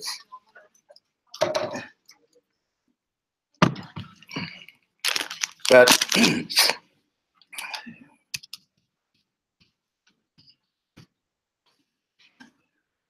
all right, so look, I tell you what, you guys have been here for a while, so I'm not gonna do the standard presentation. I'm just gonna have a chat with you guys, really. The first thing I want to tell you, there's really two ways to have a long career in medicine. It's really two ways. The first one is really to get the appropriate training. And I have to tell you guys that when you start as an intern, you will be doing training. You will be asked to go to the lecture theater again to do some training. The good thing is that you're going to be paid for that. All right? But you have to do training. Even as a resident, you have to do training. I know that because MIPS, we sponsor education at most of the hospitals right across the country. And we do that because we believe that as doctors, you should have the right information. Because if you have the right information, you're going to make better decisions, which is going to be good for you as doctors. It's going to be good for the hospital. It's going to be good for MIPS, obviously less claims, but ultimately it's going to be good for the patient. So first thing is to get the appropriate training. The second way to have a long career is to make sure that you're protected. And the only way you can do that is to have indemnity insurance. That's the long and short of it. Number one, get the right training. Number two is to make sure that you're protected. Now, I've had other companies before talking about indemnity, so I'm not going to go through all of that. But MIPS is a little bit different, and we have a different approach. Firstly, we are not-for-profit, which means that we're a member organization. So as a member organization, we do what? We look after the members, plain and simple. We don't have to worry about paying monies over to shareholders at the end of the year or any such thing. Our focus is on the members. And that's why we sponsor all this education, because we want not only our members, because obviously we can't go to the hospital and say that we only want education for MIPS members, but we can't. But because, you know what? Because obviously the other people who are not members will influence the members as well. So we think that everybody should have that opportunity to have that education so that we don't have many claims. Now, the other thing I wanted to look at was we've been providing support to you guys as students, and this is going to be carried over in internship, because for us with MIPS, it's free as an intern. Just like most of the other companies, we're free up to postgraduate 3, just that we review our position every June to see where we are, to see if we can offer that support. But we'll continue to offer that support to you guys we have a 24-hour clinical legal support line, which is really just a nice way of saying that we have clinicians staffed 24 hours of the day, so you guys can call. You know, at 3 o'clock in the morning. Now, I tried to call at 3 o'clock in the morning. I didn't want to tell you guys that I know you guys call at 3 o'clock and nobody answered, but somebody picked up. And the good thing about that is that we have clinician staff and not lawyers, because we figure that if you call with a situation, you need to have somebody who has that experience, who's been there and would be able to advise you. All right? We do have accredited risk education that we offer to you, which goes towards your CPD, because you know you need to have a certain amount of CPD points in order to maintain your registration every year. Now, as I said, I'm not going to go into a presentation of sorts, but I just want you guys to start thinking about the word protection. Because this is life in the real world. When you start working, that's when stuff happens. And believe it or not, stuff will happen. There's a word that I want you guys to think about right now.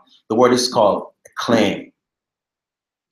All right? It's a very small word, but it's an annoying word. Let me tell you why. Anybody can make a claim against you.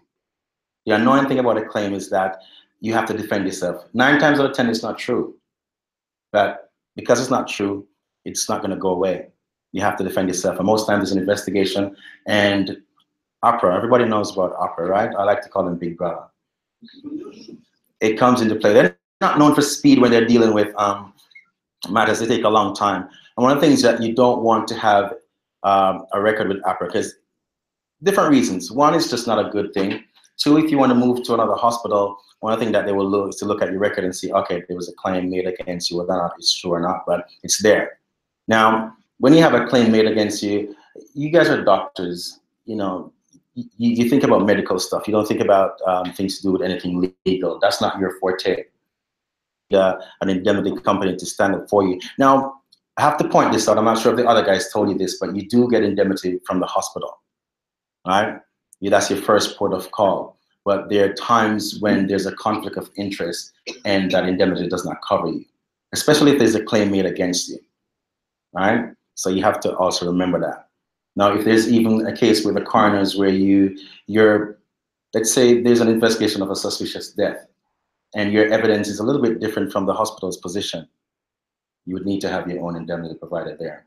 So again, I want you to think about the word protection, because it's kind of pointless, guys, to go to school for this, however long, 5, 6 years, and you start working, and sometimes there's a mistake. There's a case that comes to mind of a junior doctor who was a gentleman, and how I read the case was that he had a lot of stuff to do that day. Running around, he had to do an examination on a female, a breast examination. He just went in the room and started examining the patient. Obviously, the lady was like, what's going on? She made a claim of a sexual nature because he didn't explain the procedure. He didn't ask for consent.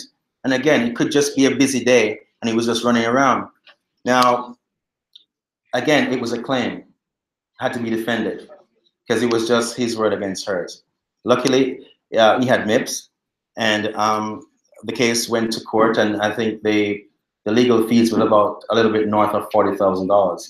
Now, we were able to cover that at no extra cost to that particular member because that is covered under your membership. Now, there's a lot of things that's covered under your membership as with MIPS. Even though it's free, you do get accident cover as well, which is an amount. Now, we do cover you for $20 million, which every MDO has to cover you for $20 million. A little bit different with MIPS because we have no sublimits. And what that means is that with some companies, if you have legal fees, they'll cap it at $100,000 and $100,000 for something else. With MIPS, it's $20 million across the board. I mean, you'd have to do something very drastic to need legal fees of $20 million, but we'll still cover you. Now, I'm really going to stop here, and I'm just going to go back to the beginning. There's really 2 ways to have a long career in medicine. Really 2 ways. Number 1 is to get the appropriate training. And number 2 is to make sure that you have the right cover. Again, 2 ways. 1 is to get the training, and number 2, okay. Thank you very much. That's my time. I think we're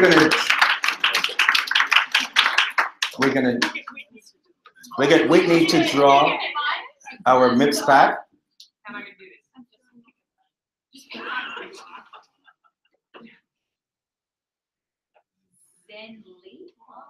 Zen.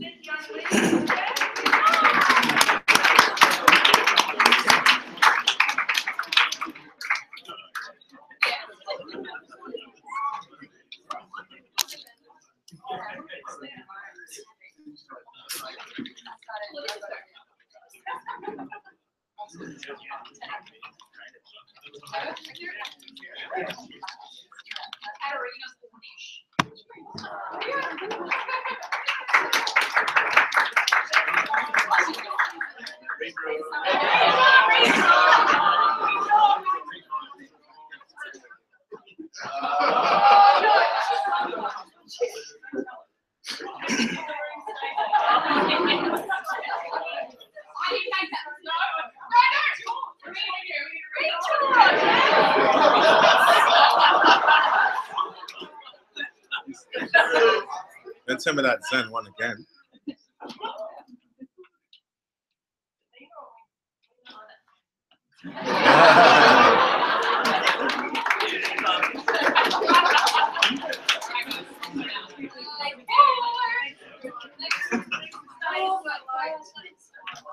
Thanks a lot for staying, guys.